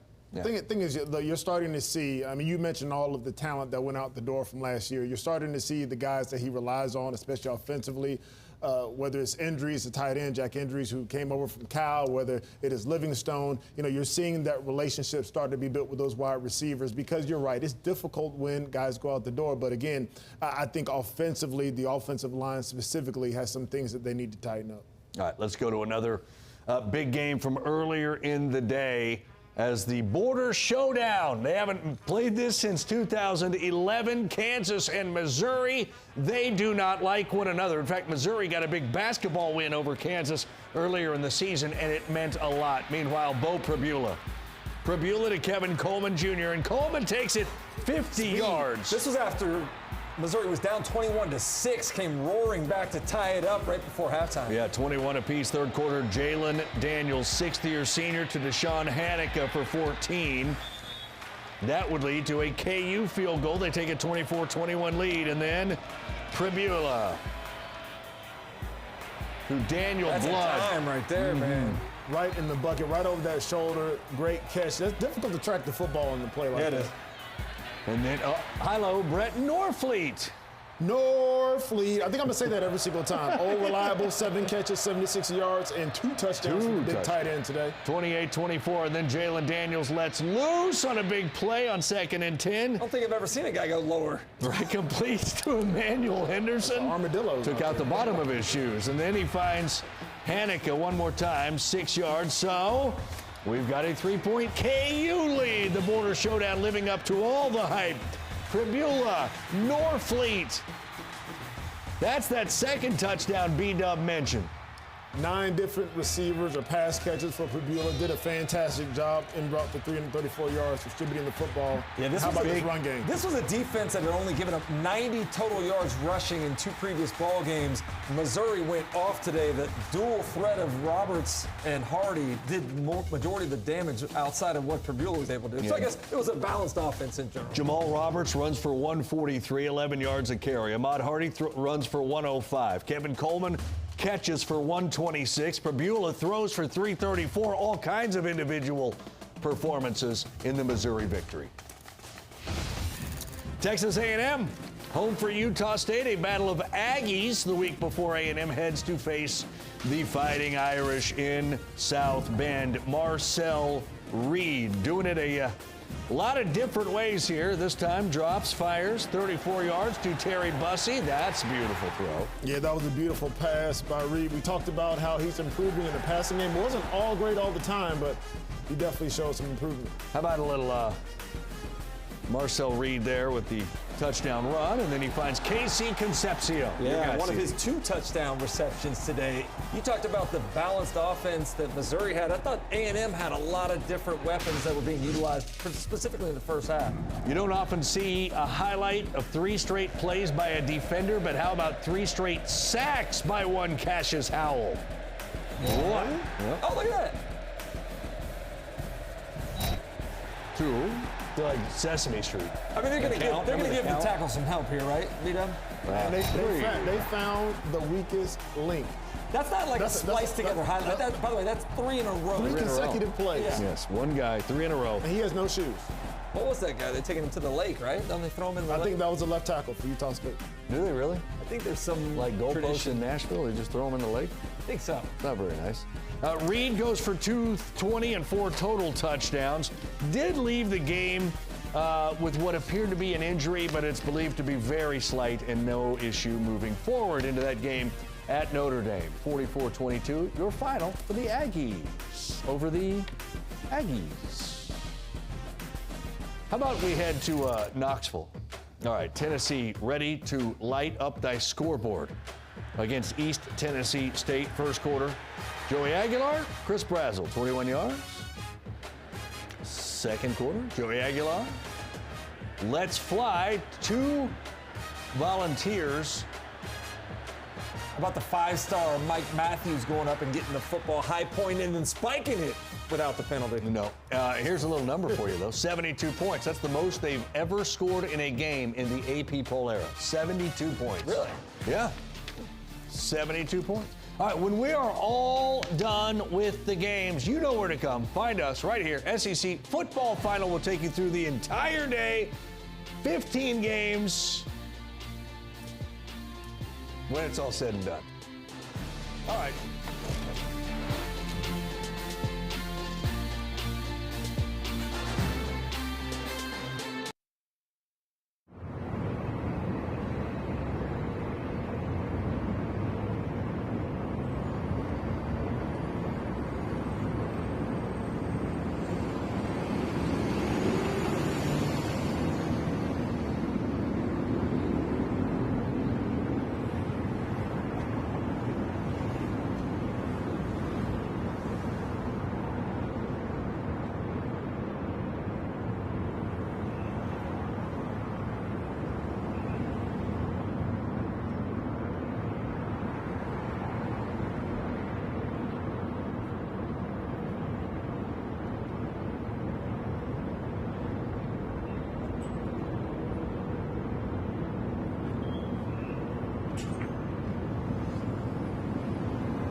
So the second half is about to begin in about 5 minutes. South Carolina by 2 touchdowns over their neighbors from right down the road in Orangeburg, South Carolina.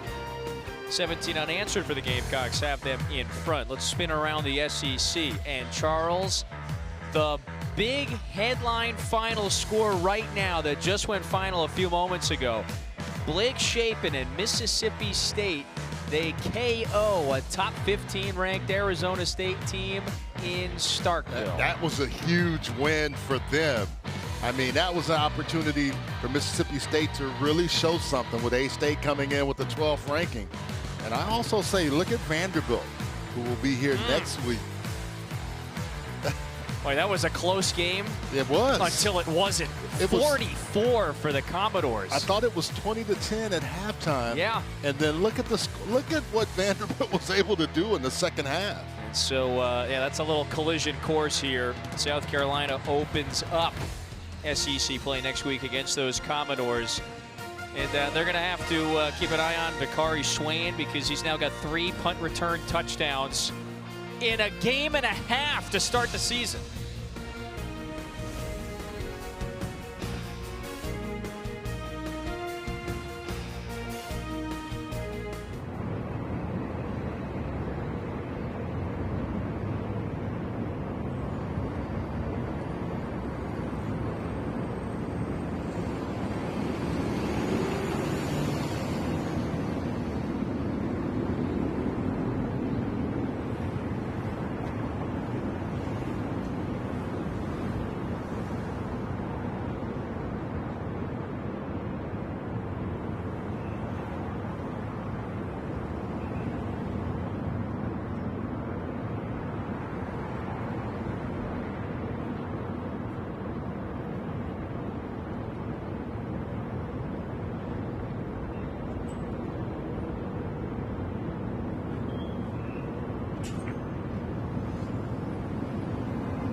Home, you are watching the SEC on ESPN.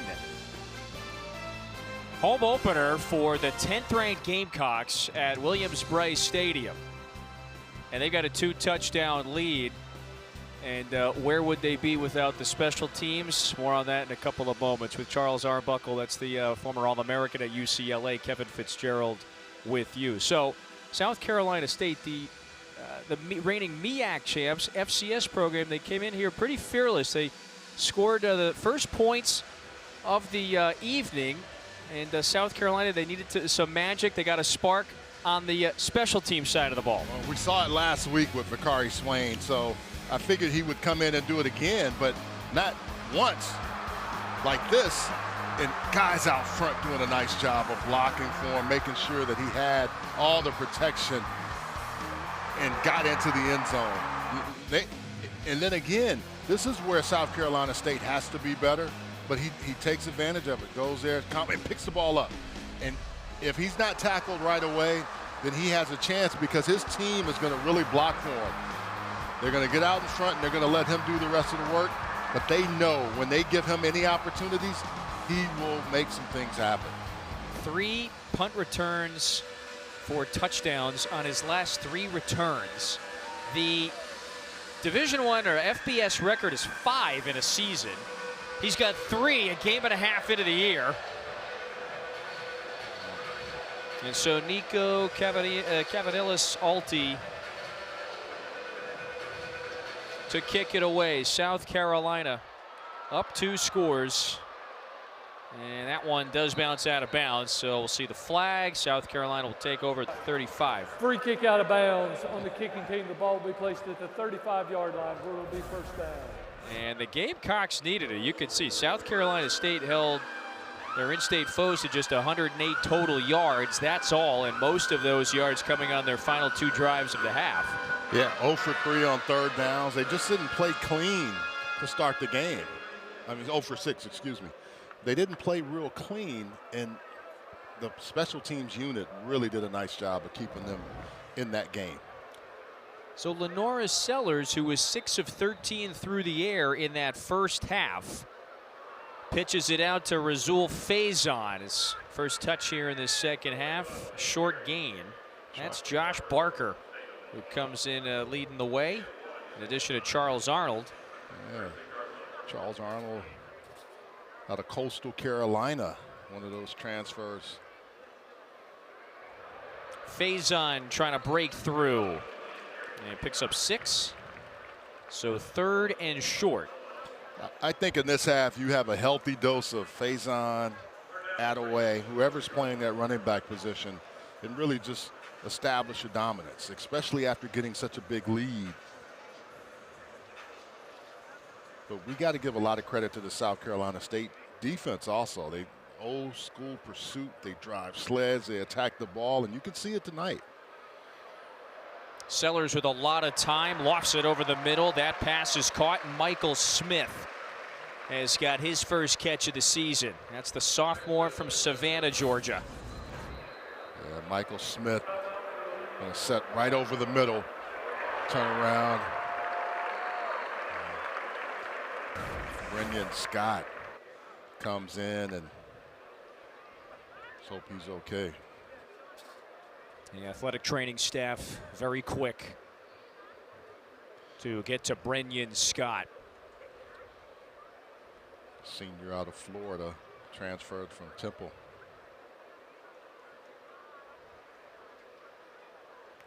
So we'll take a timeout early in the 3rd.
Brenyon Scott was the injured defensive back on the field for South Carolina State.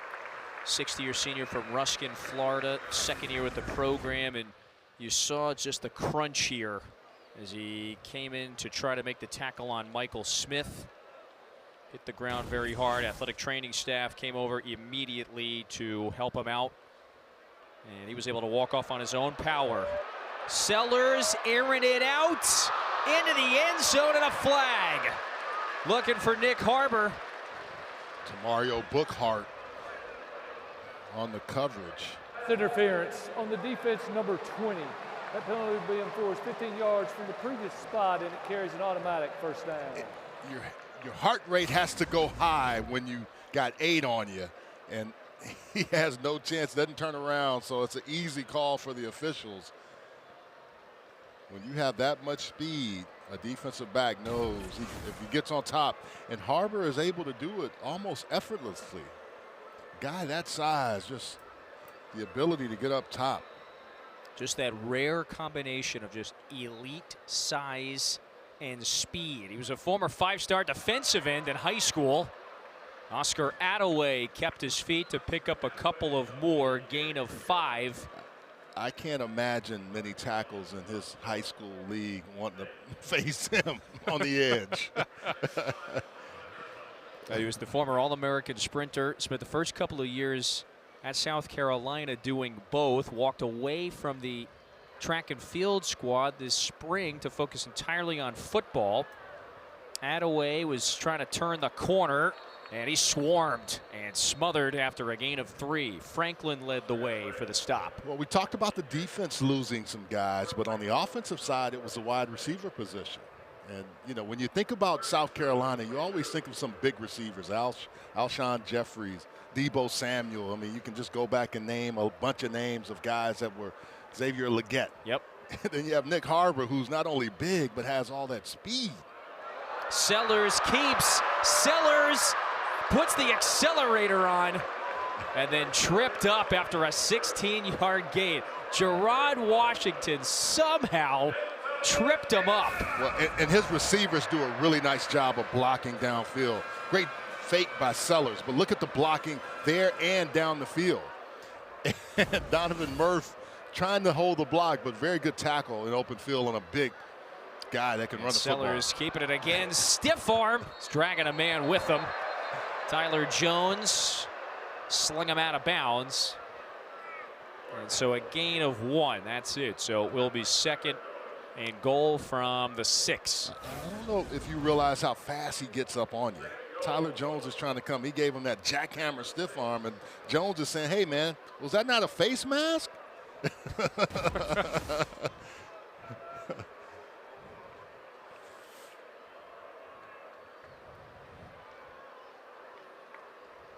South Carolina looking for its first offensive touchdown.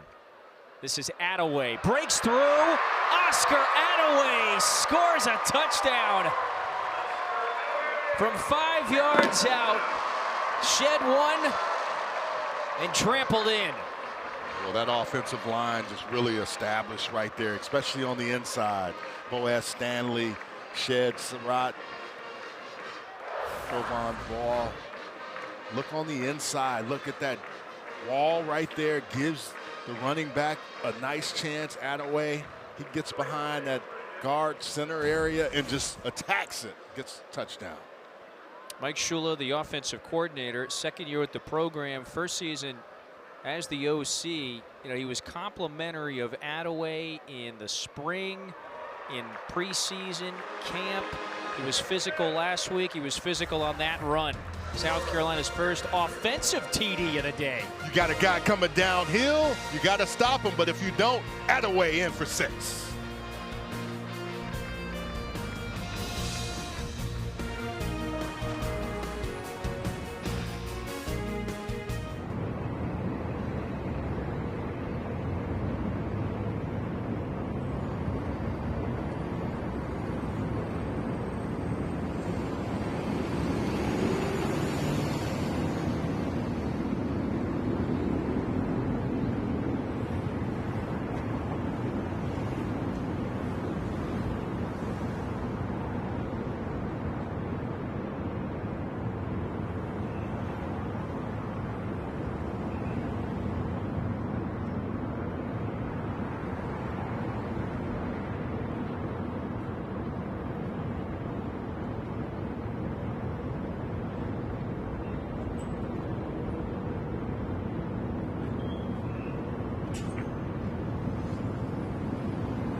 Remember to get all of ESPN College Football all in one place with the all-new ESPN app. Unlock with the ESPN Unlimited plan or log in with your TV provider today.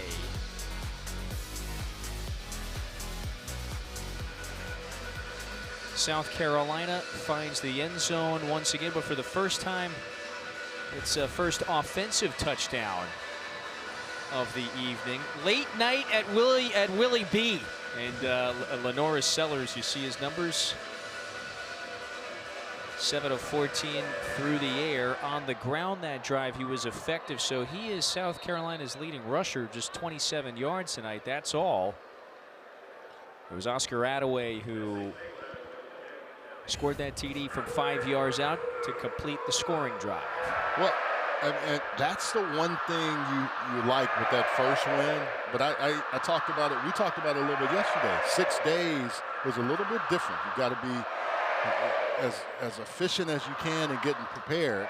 And now the offense didn't play as well as they wanted to. But think about next week, what you have with Vandy, who really took out Virginia Tech, and that's going to be a big game next week for both of those teams. That is South Carolina's SEC opener, and you're right, look out. You got a 2-0 Vanderbilt squad that just scored 44 against Virginia Tech. So the first down carry is KZ Adams, who was able to squeeze through a hole to pick up a decent game before Monkel Goodwine. Well, the defense tightened up also, too. That was the other thing. Early on, it looked like South Carolina State was getting some momentum. We haven't seen Jalen Johnson, but they've really corrected some of the things that were happening earlier in this ball game. Atkins started 5 of 7 through the air. He's 8 of 12 now. Atkins flushed, zips it, and that pass is caught in stride. Jordan Smith reels it in on the run. First down. I like how Atkins strolls on the run. He has really done a good job when you watch him on tape, but tonight he's been so effective. Look at him get those shoulders squared, get the ball out. And this is a thing that if you're South Carolina, you got to make sure that you clean this up going into next week, because the Vanderbilt team is going to be a little bit different. They want to have explosives. You got to make sure you don't give them those opportunities. Just the 4th career start of Atkins' career. Low snap, handles it, and he's going to pull it away wisely. Atkins looking for a block. Picks up a handful on the first down run before Dylan Stewart knocked him out of bounds. Great ball skills with Atkins right here. And this could be one of those things. They had talked about playing 2 quarterbacks. We've seen him most of the way tonight. And this has given him some confidence as well. Yeah, we have not seen Ryan Stubblefield just yet. Last week they both played and played fairly evenly, I suppose. They took just about the same number of snaps and series as one another in their win against Wofford last week. Atkins was 17 out of 33 through the air. First-year Bulldog. He was a backup at JMU for a couple of years. James Madison, successful program. Gets it away quickly to the sideline. That one is caught right around where the first down marker is. Cyrus Ellison reels in his first catch. He had 5 catches last week and said he put a lot of time in. They got him up, put some weight on him. He was more of a receiver guy when he first got here, but he really had 5 catches for 6 yards, 66 yards last week. Clock winding, middle of the third. 3rd and 1. KZ Adams is the back.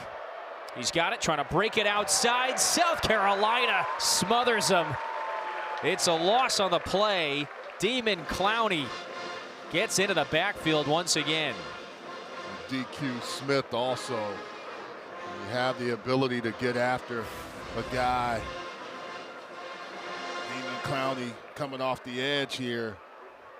And then you have this wall of people just making sure that he doesn't get in.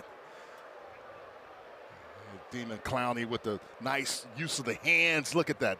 3 defenders all on that spot making a play. They just beat the tight end that time. And so Chenisberry elects to punt it away. So Brian Rowe is going to get another opportunity. to return this one, and we got a flag. Play Delay clock. of game Yep, was on winding. the offense, 5-yard penalty. It remains 4th down. Please reset the game clock to 7:50, 7:50. Give yourself a chance, but and also the way this team has returned the ball, I'm kicking everything out of bounds. There really is just a palpable anticipation now. Kevin King, the special teams coach over at South Carolina State, has to be just like, goodness gracious, how did we let that happen twice? Janish has not punted the ball poorly at all today, outside of getting one blocked.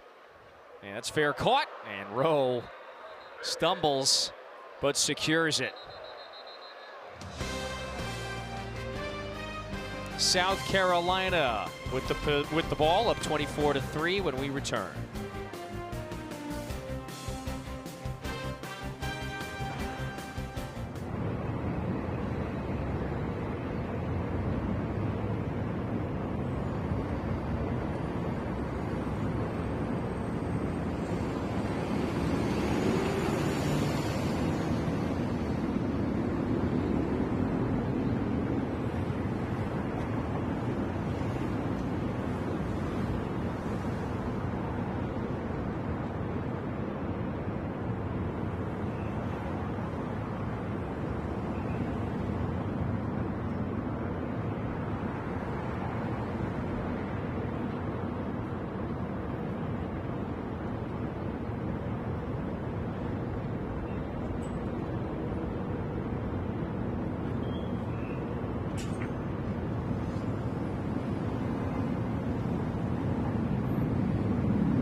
The College Football Playoff begins December 19th and concludes with the National Championship January 19th on ESPN. South Carolina, you could look at it this way, was one win shy perhaps of making that playoff field a year ago. One of the bevy of SEC teams in the top 25. Now, that number 10 ranking for the Gamecocks after their win last week against Virginia Tech. First time in the AP top 10 in more than a decade. And the expectations surrounding this program, the hype, the intrigue, hasn't been this high since Steve Spurrier was running the show. Remember those 3 straight 11-win seasons? They would have made made the playoff if there was a playoff back then. Yeah, and you think about all the talented players that they had during that time. And I think when you look at this ball club, they are in a situation where they have a chance, and this is a game that they'll look back and say, hey, we have to clean some things up. And coaches can coach harder when you have played a game like this and you didn't give your best effort. A lot of things are illuminated Back on the ground again, the second down carry, and there's just nowhere to go. This has not been a great game on the ground. And that's what I mean by best effort of running the football well, doing the little things well. They started off with a lot of penalties against their offense, which doesn't give you a chance to have positive momentum. They're averaging about a little more than 3.5 yards a carry tonight. That's all. And the biggest run, a run of 16 for the phenom right there, Sellers. Well, look how elusive he is, but he's just got to step out of bounds. Everything was well defended down the field. Mike Lunds was applying the pressure. Again, we have mentioned his name several times today, and South Carolina is going to punt it away. Yeah. Yeah, well, Lunds is right there. I mean, as soon as he comes, Sellers didn't have a chance to even set. Lunds was on him so quick. It's been a bit of a choppy game for the Gamecocks. Yes, it's not what you want if you're Mike Shula and his offensive unit, but that's what you have. That's why you got the tape, and you'll go with this win if they stay ahead, which it looks like they will. But then you have to start looking at next week of what's happening, because you got Vanderbilt coming here. It's going to be the SEC opener. You know, if you remember, Brenyon Scott, the defensive back for South Carolina State, who was helped off the field earlier in this half. Ashley Stroline's got more on his status. Ashley? A number of time over here watching Brenyon. He was in and out of the injury tent. He made 2 trips to the injury tent, but he is back on the sideline with his teammates. No helmet on, but he is making his way up and down the sidelines, encouraging his teammates, getting some encouragement from his teammates as well after going through that very scary incident earlier. You can tell he definitely wants to be out there, but it doesn't look like he'll be playing the rest of this game. It's good news, and it was good news when he was able to get off the field on his own power. There is a fumble. South Carolina's got it. Goodwine. Make it. Jaron Willis takes it to the house. It's a touchdown. Stubblefield gets in the game and is able to hand the ball off, but it wasn't clean.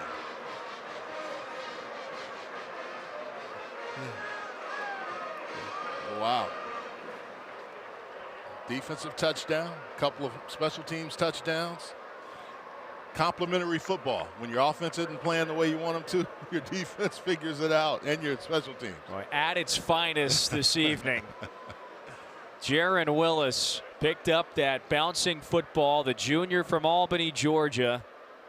Third-year Gamecock. He spent a number of years here, and now the lead grows.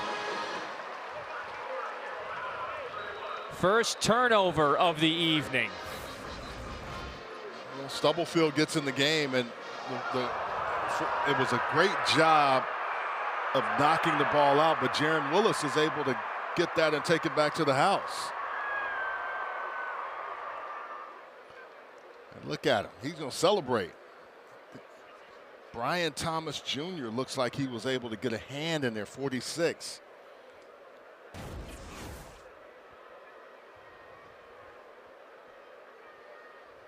Right on, it was Thomas who knocked it away.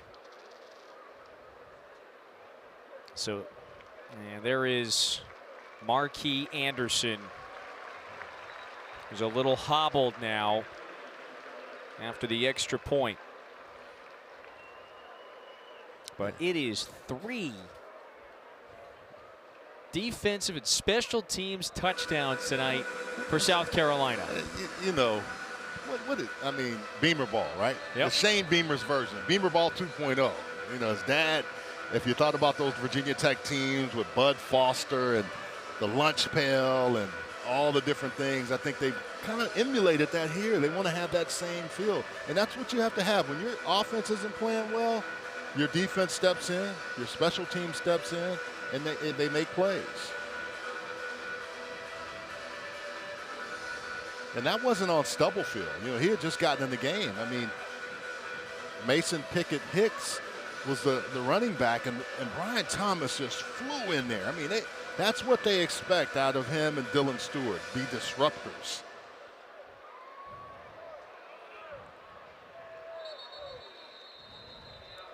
this defense that has lost so many key players from a year ago, and you can see players that have stepped in here. So this is our all-new SEC Network Fall Football Weekday lineup. From Monday reactions to Friday previews, we have you covered throughout the season. Every show also available streaming on the all-new ESPN app. Yeah, a couple of second rounders you were referencing. They had a lot of guys on this defense that left, and I think that put this unit in a salty spot because they were like, hey, look, we're pretty good. They needed to show it. But in the first 2 weeks, they have done a really good job in totality of being effective, flying to the football, wrecking havoc, and doing a lot of things that you expect the South Carolina defense to do. So second snap of the evening now for Ryan Stubblefield. Gets knocked down. And it was Desmond Zulu who shoved him straight down to the turf very quickly. You just keep seeing different guys that can make plays. Zulu on the left side of your screen. I mean, he was there so quick. He thought the ball got off. I got a sack, but he didn't realize it because he thought the ball was gone. Long, athletic guy that can make plays at 6'6", 255 out of Upper Marlboro, Maryland.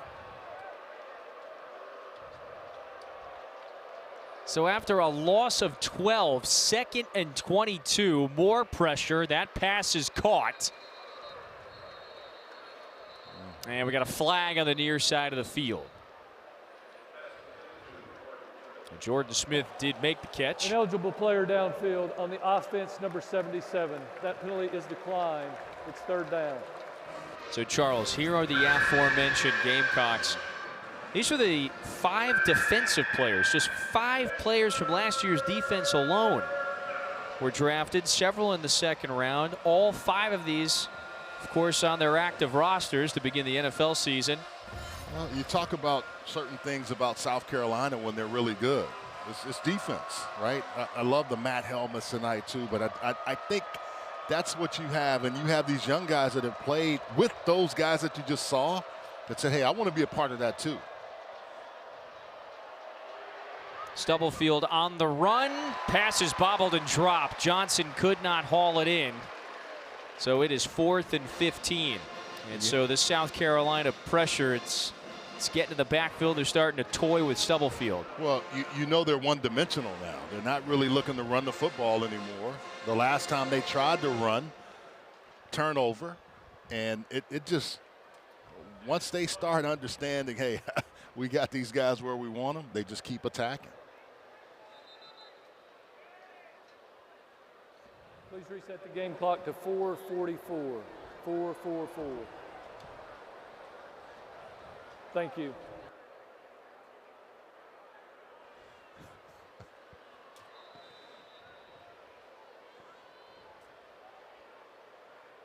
No dinner plans tonight. Yeah, it's Williams Bryce after dark here. Remember, this is Rowe who breaks away from one tackler and then finally slammed back down after a gain of 8. So we will see Lenoris Sellers today. It's been an up and down game. 7 of 14 through the air. He's taken off a couple of times and showed his mobility, Charles, out of the pocket. Been able to run the football, and then he got going with the pass game, which you expect to be even better than it was tonight. 7 of 14, he's not going to be happy with that. But I think the thing is, you look at how do you just keep battling. And that's what I like. I have always said this about Lenoris Sellers. I love how he just attacks and doesn't quit. Lets this one fly down the sideline and a little too far out of Nick Harbor's reach. Now, he was open, Charles, but they cannot hook up, that duo. Yeah. Give him a little bit more air on that. The one thing they want to do is he wants to continue to be more accurate. And that's a chance right there. That's an easy throw and catch. You're working in a position where you have a sail route. Just give that receiver a little more air. And we heard Mike Shula mention it this week. Just those areas of focus. It's the anticipation, it's the processing, recognizing, to your point, where to float it. That time he completes a pass there to Vandrevius Jacobs, third and medium. Well, and as you watch him, you can see it happening. You know, but there's still going to be times where you say, and he knows that. And that's the beauty of it. I like when his body language, even when he feels like, okay, and he's smart enough to process that and say, okay, let's come back. And how am I going to attack that the next time? And that's all you can ask for out of a quarterback. Sellers plants the feet, throws high, Rowe catches, but short. So it sets up fourth down. Let's go to Ashley for more on Lenoris. Well, I had the chance to speak with Lenoris ahead of tonight's game, and I said, what was your biggest area of focus in the offseason? Sellers said he really locked in on his footwork. He said he feels like that's the key to being consistent that allows for overall success. He says if my footwork is right, the throws come easy, and it allows for more consistency. He also told me the game is really slowed down for him, and he understands the why of each play they're doing. So he's got to get the footwork right here. Little pressure, fourth down. He completes the pass to Jacobs. First down. Well, I love what Mike Shula does there. It makes it easy because he spreads them out and he knows right away where to throw the football quickly. And Ashley talked about footwork. Watch his feet. Get in position and throw. A little bit behind, but not by much. But he knows right away because he has a clean look. And that's all you can ask for as a quarterback on fourth down. So Jacobs, by the way, with his third catch, that leads all South Carolina receivers. Fake the handoff, flick it downfield. Look who's wide open for the touchdown. It's Jacobs. I mean, he just went by the defensive back. And Lenoir Sellers with a nice throw. Got the first down on 4th and 1, and then a huge strike. That's 2 weeks in a row where he's been able to attack the defense deep. Second career touchdown for Vandrevius Jacobs and his first in a South Carolina uniform. Gamecocks have just busted it open here in this third quarter. And this their third touchdown of the quarter. Oscar Attaway on the ground, Sellers to Jacobs. The defensive scoop and score. And it's a lopsided 38-3 lead. In a much better pocket. Look at the protection here for Sellers. Nobody there. And you got a guy running straight down the field in Jacobs. Easy throw and catch. Puts the ball on the money. Jacobs secures it. Nice job. And he's really played well tonight. Fourth catch for Vandrevius Jacobs. He leads the way, 57 yards through the air. That one, the 35-yard strike, the biggest pass play of this late evening battle. Remember, we were supposed to kick off at 7 o'clock. Nearly 2.5 hour weather delay. So we got started around 9:30. So this crowd, though, it has stuck around for much of it. Home opener for South Carolina. I don't know about you, but it was tough for me to get in here. And then when we got here, oh my goodness. It was a zoo. Yeah. Getting into this place today. Well, that signifies the excitement and the enthusiasm surrounding this program. So this is our SEC Network football slate next week. Auburn at home against South Alabama at 12:45 Eastern. And then later in the day, Arch Manning and the Longhorns. They're back home against UTEP. Louisiana and Missouri, and then Alcorn State, Mississippi State available on SEC Network Plus. South Carolina, you mentioned it, Charles. It opens up SEC play next week against Vanderbilt, team that just scored 44 against the Hokies earlier today in a win. The good thing is you and I got to see Vanderbilt last week, and now this week South Carolina. So I'm looking forward to that matchup next week. Two teams that really feel like they're heading in the right direction with what they're doing. It does feel like those are two programs that are breaking through in their own right. So Vanderbilt a year ago, the 7-win season.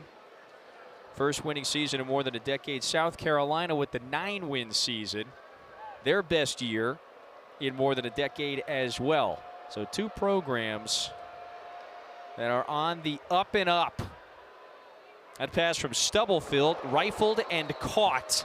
So nice grab by Shamonte Burgess, his first catch of the evening.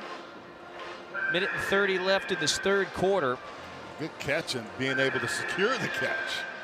And Burgess upended that time. The conversation surrounding the Gamecocks entering this season, the very hopeful faction of the fan base was thinking playoff or bust, especially on the heels of last year. But even despite some of the struggles earlier in today's game, it's still fair to say it does feel like at this point they very well are a contender to perhaps make the playoff. This is Stubblefield. Boy, he has got some great speed, taking off and cutting up field for a first down. Well, I mean, look at the team across the state. I mean, they were struggling with Troy. You know, and I think sometimes that happens, man. When you have big games that you play one week and then you have to come back. I'm not making excuses. I'm just saying for, 18 to 23, 24-year-old guys, it's hard to keep their focus. And this allows you to take that tape and really coach your guys hard because you're going to have to be ready next week. You know Vandy's going to come in here ready to play, and you've got to show that next week as well. Still early, it's early, Charles. Oh, yeah. It is early as teams continue to figure themselves out, find their ways. So this should take us to the end of the third quarter. South Carolina State, the MEAC champs from a year ago, they are driving. But it's the Gamecocks that score 21 in that quarter. Couple of offensive touchdowns and then the fumble recovery, scoop and score right here. There's Jaron Willis, Oscar Attaway, and then Sellers to Jacobs, the scoring in the quarter.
Well, welcome back to Williams-Brice Stadium, where the Gamecocks lead 38-3 heading into the final quarter of play. Coach Beamer, a much different team this second half. What do you make of your team's play, and especially the offense there? Well, field position was a lot better, so that helps. But told them at halftime we'd find out a lot about our offense and our team here, especially that first drive of the second half. And it was awesome to be able to go down the field and score. And I guess we've scored 3 times now without our offense on the ball. That always helps also. Yeah, you've got offensive touchdowns, defensive touchdowns, special teams touchdowns. How does that make you feel about your 3 units? Makes me feel good. I wish we had more offensive touchdowns, so I'd feel a lot better. But we're in a good place, and we need to continue to get better these last 15 minutes. All right, Coach, thanks. Appreciate the time. Thank you. Yeah, it's the special teams and the defense that have outscored the offense today. 38-3, start of the fourth quarter. Welcome back to a little foggy Williams-Brice Stadium here. They did the fireworks display with Charles Arbuckle. You just heard from Ashley Stroline, Kevin Fitzgerald with you. The Bulldogs out of the MEAC won the conference title a year ago. They're across midfield now as we are about to push past midnight, partner. We got started 2.5 hours late due to poor weather, lightning strikes in the area and near the stadium. So we kicked off around a little before 9:30. SEC after dark. It's the SEC after. We are just a few minutes away officially. Ryan Stubblefield has gotten the predominant amount of work here at quarterback for the Bulldogs in this second half. Chennis Berry, he is going to use both his quarterbacks the first portion of this schedule. That's Stubblefield and Atkins, and that is by intent. Out to the flat. Good little shimmy that time to get it some separation. And it's Casey Fields who has got just enough for the first down. Pickup of 13 on the play. Well, back in the day, you used to have quarterback battles where they could go 3 or 4 games until you got into your conference season. And usually your team tells you who is the winner. All the coaches have said both guys have given us really good production from the quarterback position. And both had great camps. Stubblefield on the run. That is a difficult pass, and he completes it to Nick Soul. One of those Benedict transfers. That's the other thing, just trying to get, if you have 40 new players, or maybe even more than that, but 40 new players coming in, you've got to find out who are those guys that are going to step up for you. Yeah, just an absurd number. It was 44 total newcomers. And as is the case when you are a really quality, call it FCS or maybe non-power conference program, when you have a great year, the odds say you might lose some of your production. And they lost a whole boatload of quality performers from their conference championship team a year ago. Yeah. So they had to bring in some new guys, had to make sure it was the right guys. Casey Fields, by the way, with another strong pickup. Really so nice it's first run. and goal. Yeah, really nice run by Casey Fields. Yeah. South Carolina didn't have the right personnel on the field. Well, it sounded like Lee Hedrick, pardon me, announced that this prior play was going to be under review. And they're going to take a look if they're targeting. Yeah, if there's going to be a possible targeting added on to this play. So DQ Smith, number 1 in the garnet. Here he comes. Yeah, the ball carrier that time. So ball carrier has to be defenseless. And I don't think that was targeting. Yeah, looking at that, I was going to say I don't think he'll be under the hood long. So no targeting, and it's first and goal for the Bulldogs. DQ Smith, one of those guys that's a real veteran guy.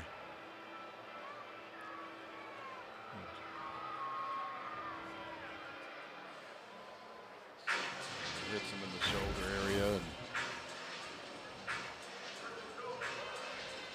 And they made that a really quick look. South Carolina State is trying to find the end zone. Hasn't done that yet today. Stubblefield lets it rip, but it's too far out of the reach of Tyler Smith. Had to get rid of that quick. 2nd and goal. Stubblefield has come in and showed that, you know, Billy Atkins did a nice job early, but Stubblefield has found some. They hadn't found Jalen Johnson, but they found other weapons, and Casey Fields has really done a nice job. You're seeing a lot more of Fields this second half. Yeah. South Carolina State has the luxury of playing 7 non-conference games before their MEAC schedule. It's a 6-team league, so you only play 5 conference games. And Chennis Berry has been more than candid about that. Maybe the first 4 or 5 games of the season, he will see who's going to come out and be the more productive quarterback. Stubblefield to the back corner. And Soule is in for the touchdown. Yeah, really nice throw and catch by those two guys. Yeah.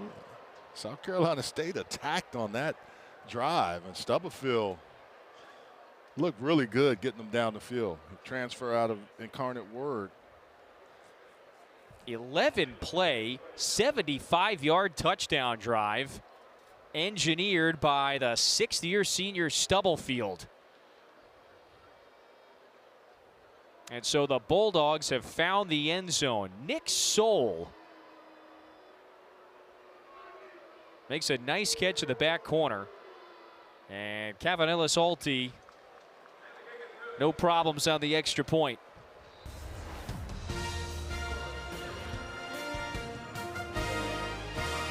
Nice throw, on target, on the money, and the Bulldogs cash in.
You are watching the SEC on ESPN.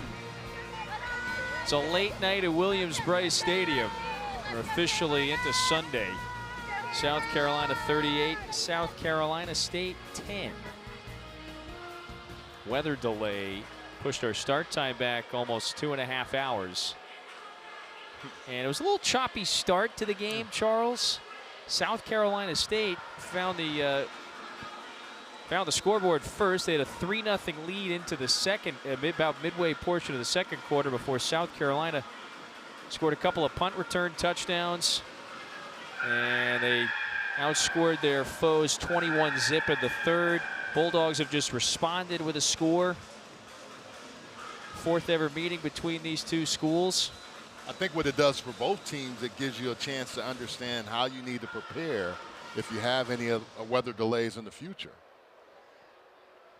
You know, it was really bizarre. And by the way, what's going to happen here? Mazio Bennett, are they going to say that he did field that one out of bounds? You're allowed to, you can secure it if you are out of bounds, and it would still be a penalty. So it does appear as if South Carolina is going to set up at the 35. The ruling on the field is that the receiver was standing out of bounds when he touched the ball. Therefore, it is a free kick out of bounds on the kicking team. The ball will be placed at the 35-yard line for its first down. Yeah, good heads-up play by Mazio Bennett. Just stays out of bounds, put 1 foot in, 1 foot out. Good job. Yeah, that's the key. Yep. You got to have a portion of the body out of bounds. Yeah, good awareness. The ruling on the field is that the receiver was out of bounds when he touched the ball. The play is under video review.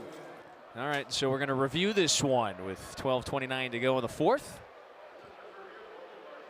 So I think the left foot had to have come down before he touched it. That's going to be pretty critical.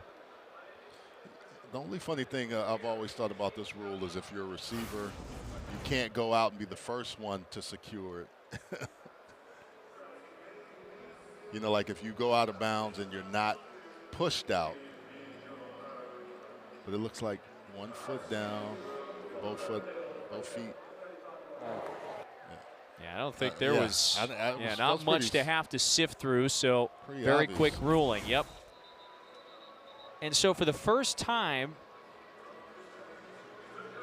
this season, South Carolina will send Luke Doty out there, one of the program vets, 6th-year senior from Myrtle Beach, South Carolina.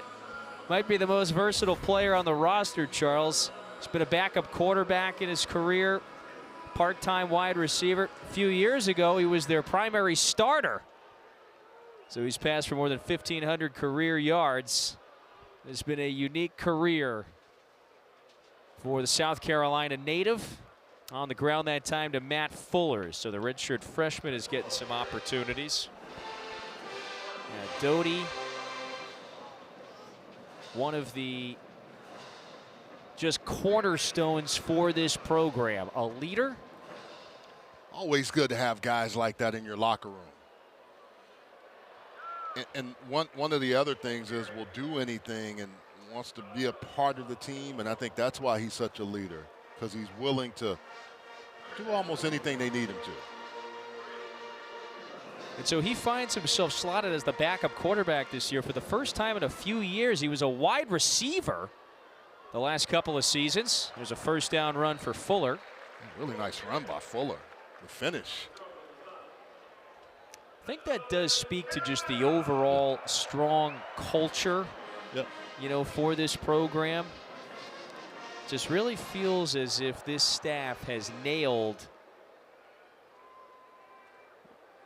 I mean, even when we spent time talking to Coach Beamer and his staff, just all the things you can hear, and even when guys have transferred in, some of the things they've said about how it just made them feel like a real family.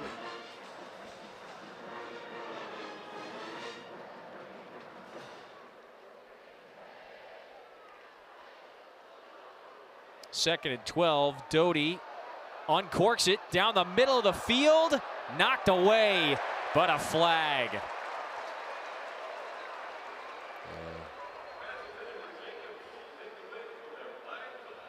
Looks like this one may go against Marcus Samuels.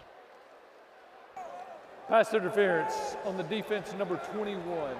A 15-yard penalty will be enforced from the previous spot, and it carries an automatic. He gets there early, and it's a pretty easy call there. And nice job by the receiver of just slowing your body down enough where the defensive guy has to come through you. So it's 1st and 10 for South Carolina now, all the way down to the 39. Smart play by Jacobs. This is Jawan Howell. He gets a carry. And no gain on the play. That's the other thing. They have some very good backs that can come in and make some plays. Let's go down to Ashley. Well, you guys were talking about the culture here at South Carolina in the football program, and one of the ways that the players told me they've been bonding leading up to the season, that's all the activities that head coach Shane Beamer has organized for them.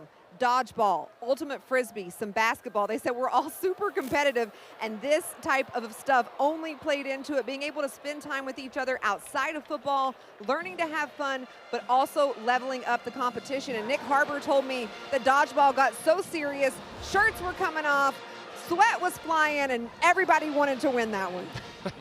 And look, and does it not lead to this? You would think. You see it there in the bottom right. You can see how the program and how Shane Beamer and his staff, they have changed the direction this program is now headed. A few subpar years. And he was around in those Spurrier days and understands how it's imperative to get the top kids out of the state of South Carolina.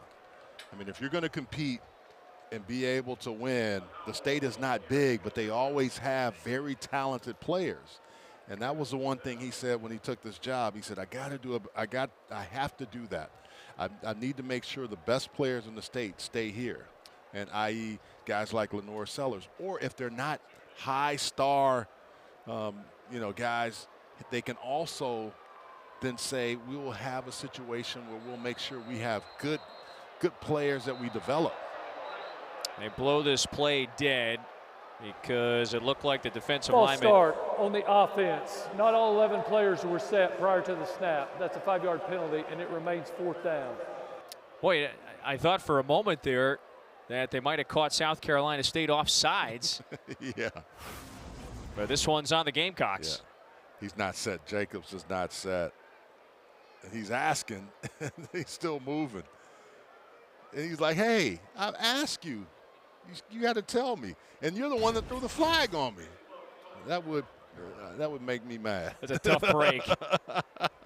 Because you're asking the guy, hey, look, am I in the right position? And he didn't give him the But back to your prior point, Charles, it just seems as if this program has really nailed that tactful side of the recruiting game, whether it's in-state high school talent, getting the right quality fits out of the transfer portal, and it's led to that turnaround that Ashley was alluding to and what you saw there on the screen a few moments ago. So another flag. Illegal formation on the kicking team. Number 12 was lined up in the backfield. That 5-yard penalty will be added to the touchback spot. Well, just a little sloppy sequence here. And so we'll step aside for a moment. Shane Beamer unhappy, but his team's ahead late in the 4th.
Here's our SEC Network football lineup next weekend. South Alabama at Auburn. That gets started at 12:45 Eastern. Followed by UTEP visiting Texas at 4:15. And then on SEC Network Plus, you'll have Louisiana at Missouri and Alcorn State at Mississippi State. So those two teams on the right, Missouri and Mississippi State, with two big wins. The Bulldogs knock out a ranked team in Arizona State. Missouri beats its cross-state rival. You see some of the other scores. And what the top 10 teams in the country did today, just about all of them outside of Notre Dame were in action. And it was a good week, too. Fields wrestled down. First down carry for the Bulldogs. And a whole lot of points. Look at Oregon over Oklahoma State. Wow. Just a one-sided blowout. Yeah. And so South Carolina is the only remaining top 25 team that is in action. They got the 38-10 lead. So it was such a prolific offensive day for teams in the top 25. You saw some of those crooked scores. Stubblefield back on the ground to Fields. And not much there, so it'll be 3rd and short. So if South Carolina scores just one more point this evening, it would set a record for the highest scoring day for AP ranked teams in college football history. A lot of offense today. South Carolina would just have to score in any fashion to break that mark. Heck, even a safety would get the job done. They need just the 1 point. Stubblefield floats it. He's got a man. Oh, wow. Burgess hauls it in. That's a nice catch for the junior from Lake City, South Carolina. Gain of 32. Did he hang on? The air underneath the ball. I think, he held on. That was a nice catch. Yep. Well, look how he just kind of secures that, rolls it up underneath him. Make sure you have the ball, put it away so there's nothing that the officials can say. That was quite a topic, by the way, in a number of games last week. In week 1, South Carolina fans will remember Nick Harbor had what looked like his first touchdown catch in last week's game against Virginia Tech taken away because he could not complete that catch all the way to the ground, fumbled it as he was pushed out of bounds. Now he ultimately later on avenged that with a 65-yard touchdown catch and run. And we've got another flag down with 6:56 to go. Play for an illegal block in the back. It is 2nd down. Well, to your point, Burgess did a nice job of holding the ball going down. And this is Tyler Smith, one of those running backs that we talked about earlier, who has gotten a chance to touch the ball.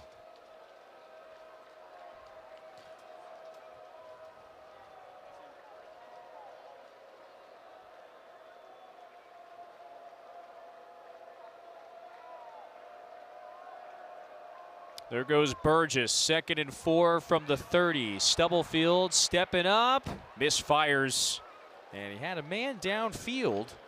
Could not connect that time. Just looking for John Grant. That's the tight end.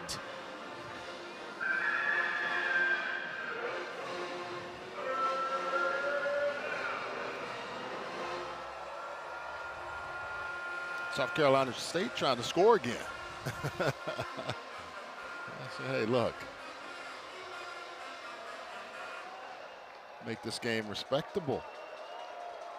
Got a whole lot of guarded jerseys crowding the line on 3rd and 4.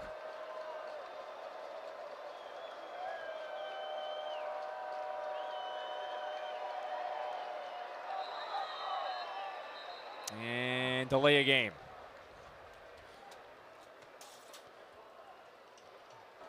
Prior to the game clock, to the play clock expiring, timeout, South Carolina State. It's their first charge timeout of the half. So the flag did come in, but Bulldogs used the timeout.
These are our next featured women's volleyball matches on SEC Network. It starts with number 23 Georgia Tech taking on Tennessee in Knoxville. That's Tuesday at 6:30. And then the following day, Florida State's on the road, takes on Oklahoma at 7.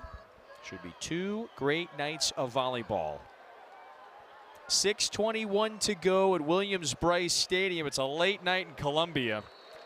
South Carolina State still marching down the field, and that completion is good for a first down. So the South Carolina State Bulldogs, the reigning MEAC champs, they come up to Columbia, 45 minutes up the road. They score first. They shut out South Carolina in the opening quarter. Their very slim 3-0 lead was lost rather quickly in that second period.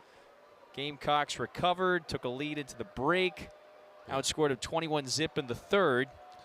South Carolina State, though, trying for one more score, perhaps. You had the Vakari Swain show in that second quarter. That just changed everything about this game. Offensively, there's some things they have to clean up. First and foremost, they have to run the football much better if they're going to, really be the team that they want to be. And then passing game will come on the heels of that. I think that's going to be the real key factor for them this week. I'm sure, Coach Beamer and her staff are already working towards that because they knew they had Virginia Tech first, South Carolina State second, and then Vandy to start the SEC season off. So Vanderbilt, team that scored 44 earlier today in a win against Virginia Tech. Down goes Stubblefield. Pressure in the backfield once again. This defense has to be happy with the opportunities that they're getting. It's like Dowd. Yep, Jaquavius Dodd. Fourth South Carolina sack today. Again, that those edge guys long and athletic, and they just take the offensive lineman back in the backfield and come off. Celebration on point. But to your point, though, on the offensive side of things for South Carolina, just 92 yards on the ground, and they averaged 3.1 yards per carry. That's not going to get it done. Yeah, that will be something that you'd assume would be addressed. Stubblefield escaping. Stubblefield dives across the 20. And so it'll be 4th and manageable, maybe 4 yards to go. Well, and the other thing at college football is I always say it's hard because you have no preseason games. You now have all of these guys that are coming in that are transfers. Some of them aren't, but some are. So you get new, different pieces to your parts, and that makes it difficult to kind of figure out who's going to do what and how well can they do it each and every week. Bulldogs going for it. Quick pass to the outside. Little confusion.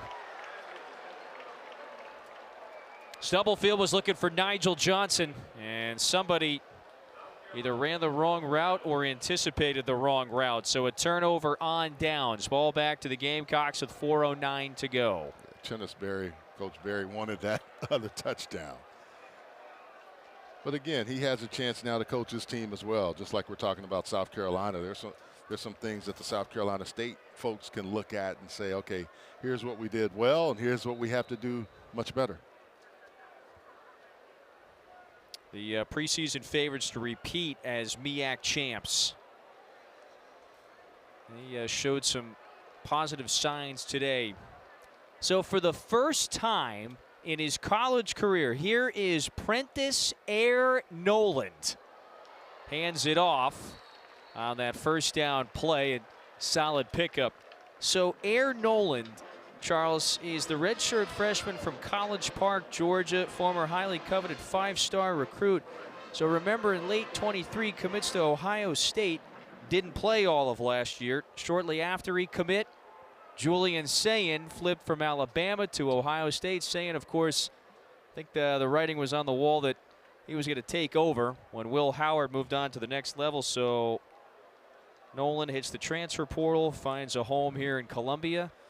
And these are his first snaps at the college level. What better name than Air Nolan for a quarterback? He won't get to air it out tonight, I'm sure, but this is an opportunity for him to have some run. Yeah, first game actually. He did not appear in any game a year ago. So Ohio State won a national championship. So the clock does keep running after the first down carry for Jawarn Howell. So Nolan's the third quarterback used today in this one-sided affair. We saw Luke Doty previously.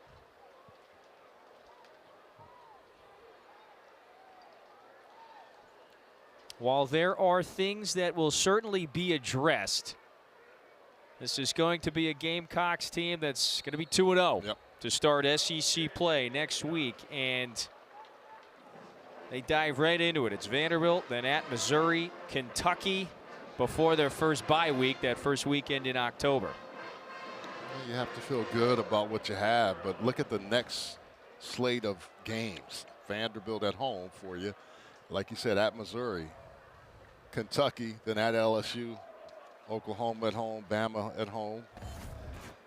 And this is the beginning of their SEC slate. They've got a pretty tough road. But I think everybody can say that across the SEC. Life in the SEC. Yeah. Yep. 2-minute timeout. Gamecocks 2 minutes away from a victory.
South Carolina 2 minutes from starting its season 2-0. Up and down game, but they have scored in a variety of ways. Through the air, on the ground, a pair of special teams, punt return touchdowns, and a defensive scoop and score as well. 2nd and 4 for Air Noland. First snaps as a college quarterback, and Gamecocks have capped it on the ground. Should be enough for a first down. It was Matt Fuller who moves the sticks. And this is how South Carolina got on the board. Vicari Swain, 1 week after taking one to the house against Virginia Tech. And then returns not one, but two. And you do it in a fashion of South Carolina State, just get the ball down. It was a poor punt because of the block or the tip ball, but Swain heads up again. Well, he is going to be something special. So the story goes, going into the opener last week, Jalen Kilgore, who has returned punts in the past, he was going to be the guy to return them again this season. But leading up to week 1, a little bit of a sore hammy, and they decided, all right, hey, we're not going to throw him back there on punt returns. Vicari Swain, go ahead, get out there. Swain, remember, he bobbled and fumbled the first punt, okay, that he returned. He was able to jump on it. Shane Beamer says, hey, stay locked in here because you're going to have an opportunity later on. Sure enough, and lo and behold, he breaks the 80-yard punt return touchdown. And we asked Coach Beamer about it. He goes, we're going to have to, give Jalen Kilgore a little Wally Pip lesson here because I think Swain's going to be the guy. On the ground with 25 seconds to go here. That's Howell. And so for South Carolina, again, it was a little bit of a choppy start. Shane Beamer would be the first to admit the first half had some ups and downs, but they flipped the momentum in that second quarter, and the 10th-ranked Gamecocks are going to start 2-0. Kevin, I always say it is hard to get a win. So when you get it, you just take it however it comes. And I know Shane Beamer and his staff will be ready to go tomorrow and this week. But tonight you're going to celebrate another one that you got under your belt. It's a 38-10 win for South Carolina in its home opener. Next week, they kick off SEC play here against Vanderbilt. So for Charles Arbuckle, Ashley Stroline, and our entire crew, I'm Kevin Fitzgerald saying good night from Columbia, where South Carolina's a winner.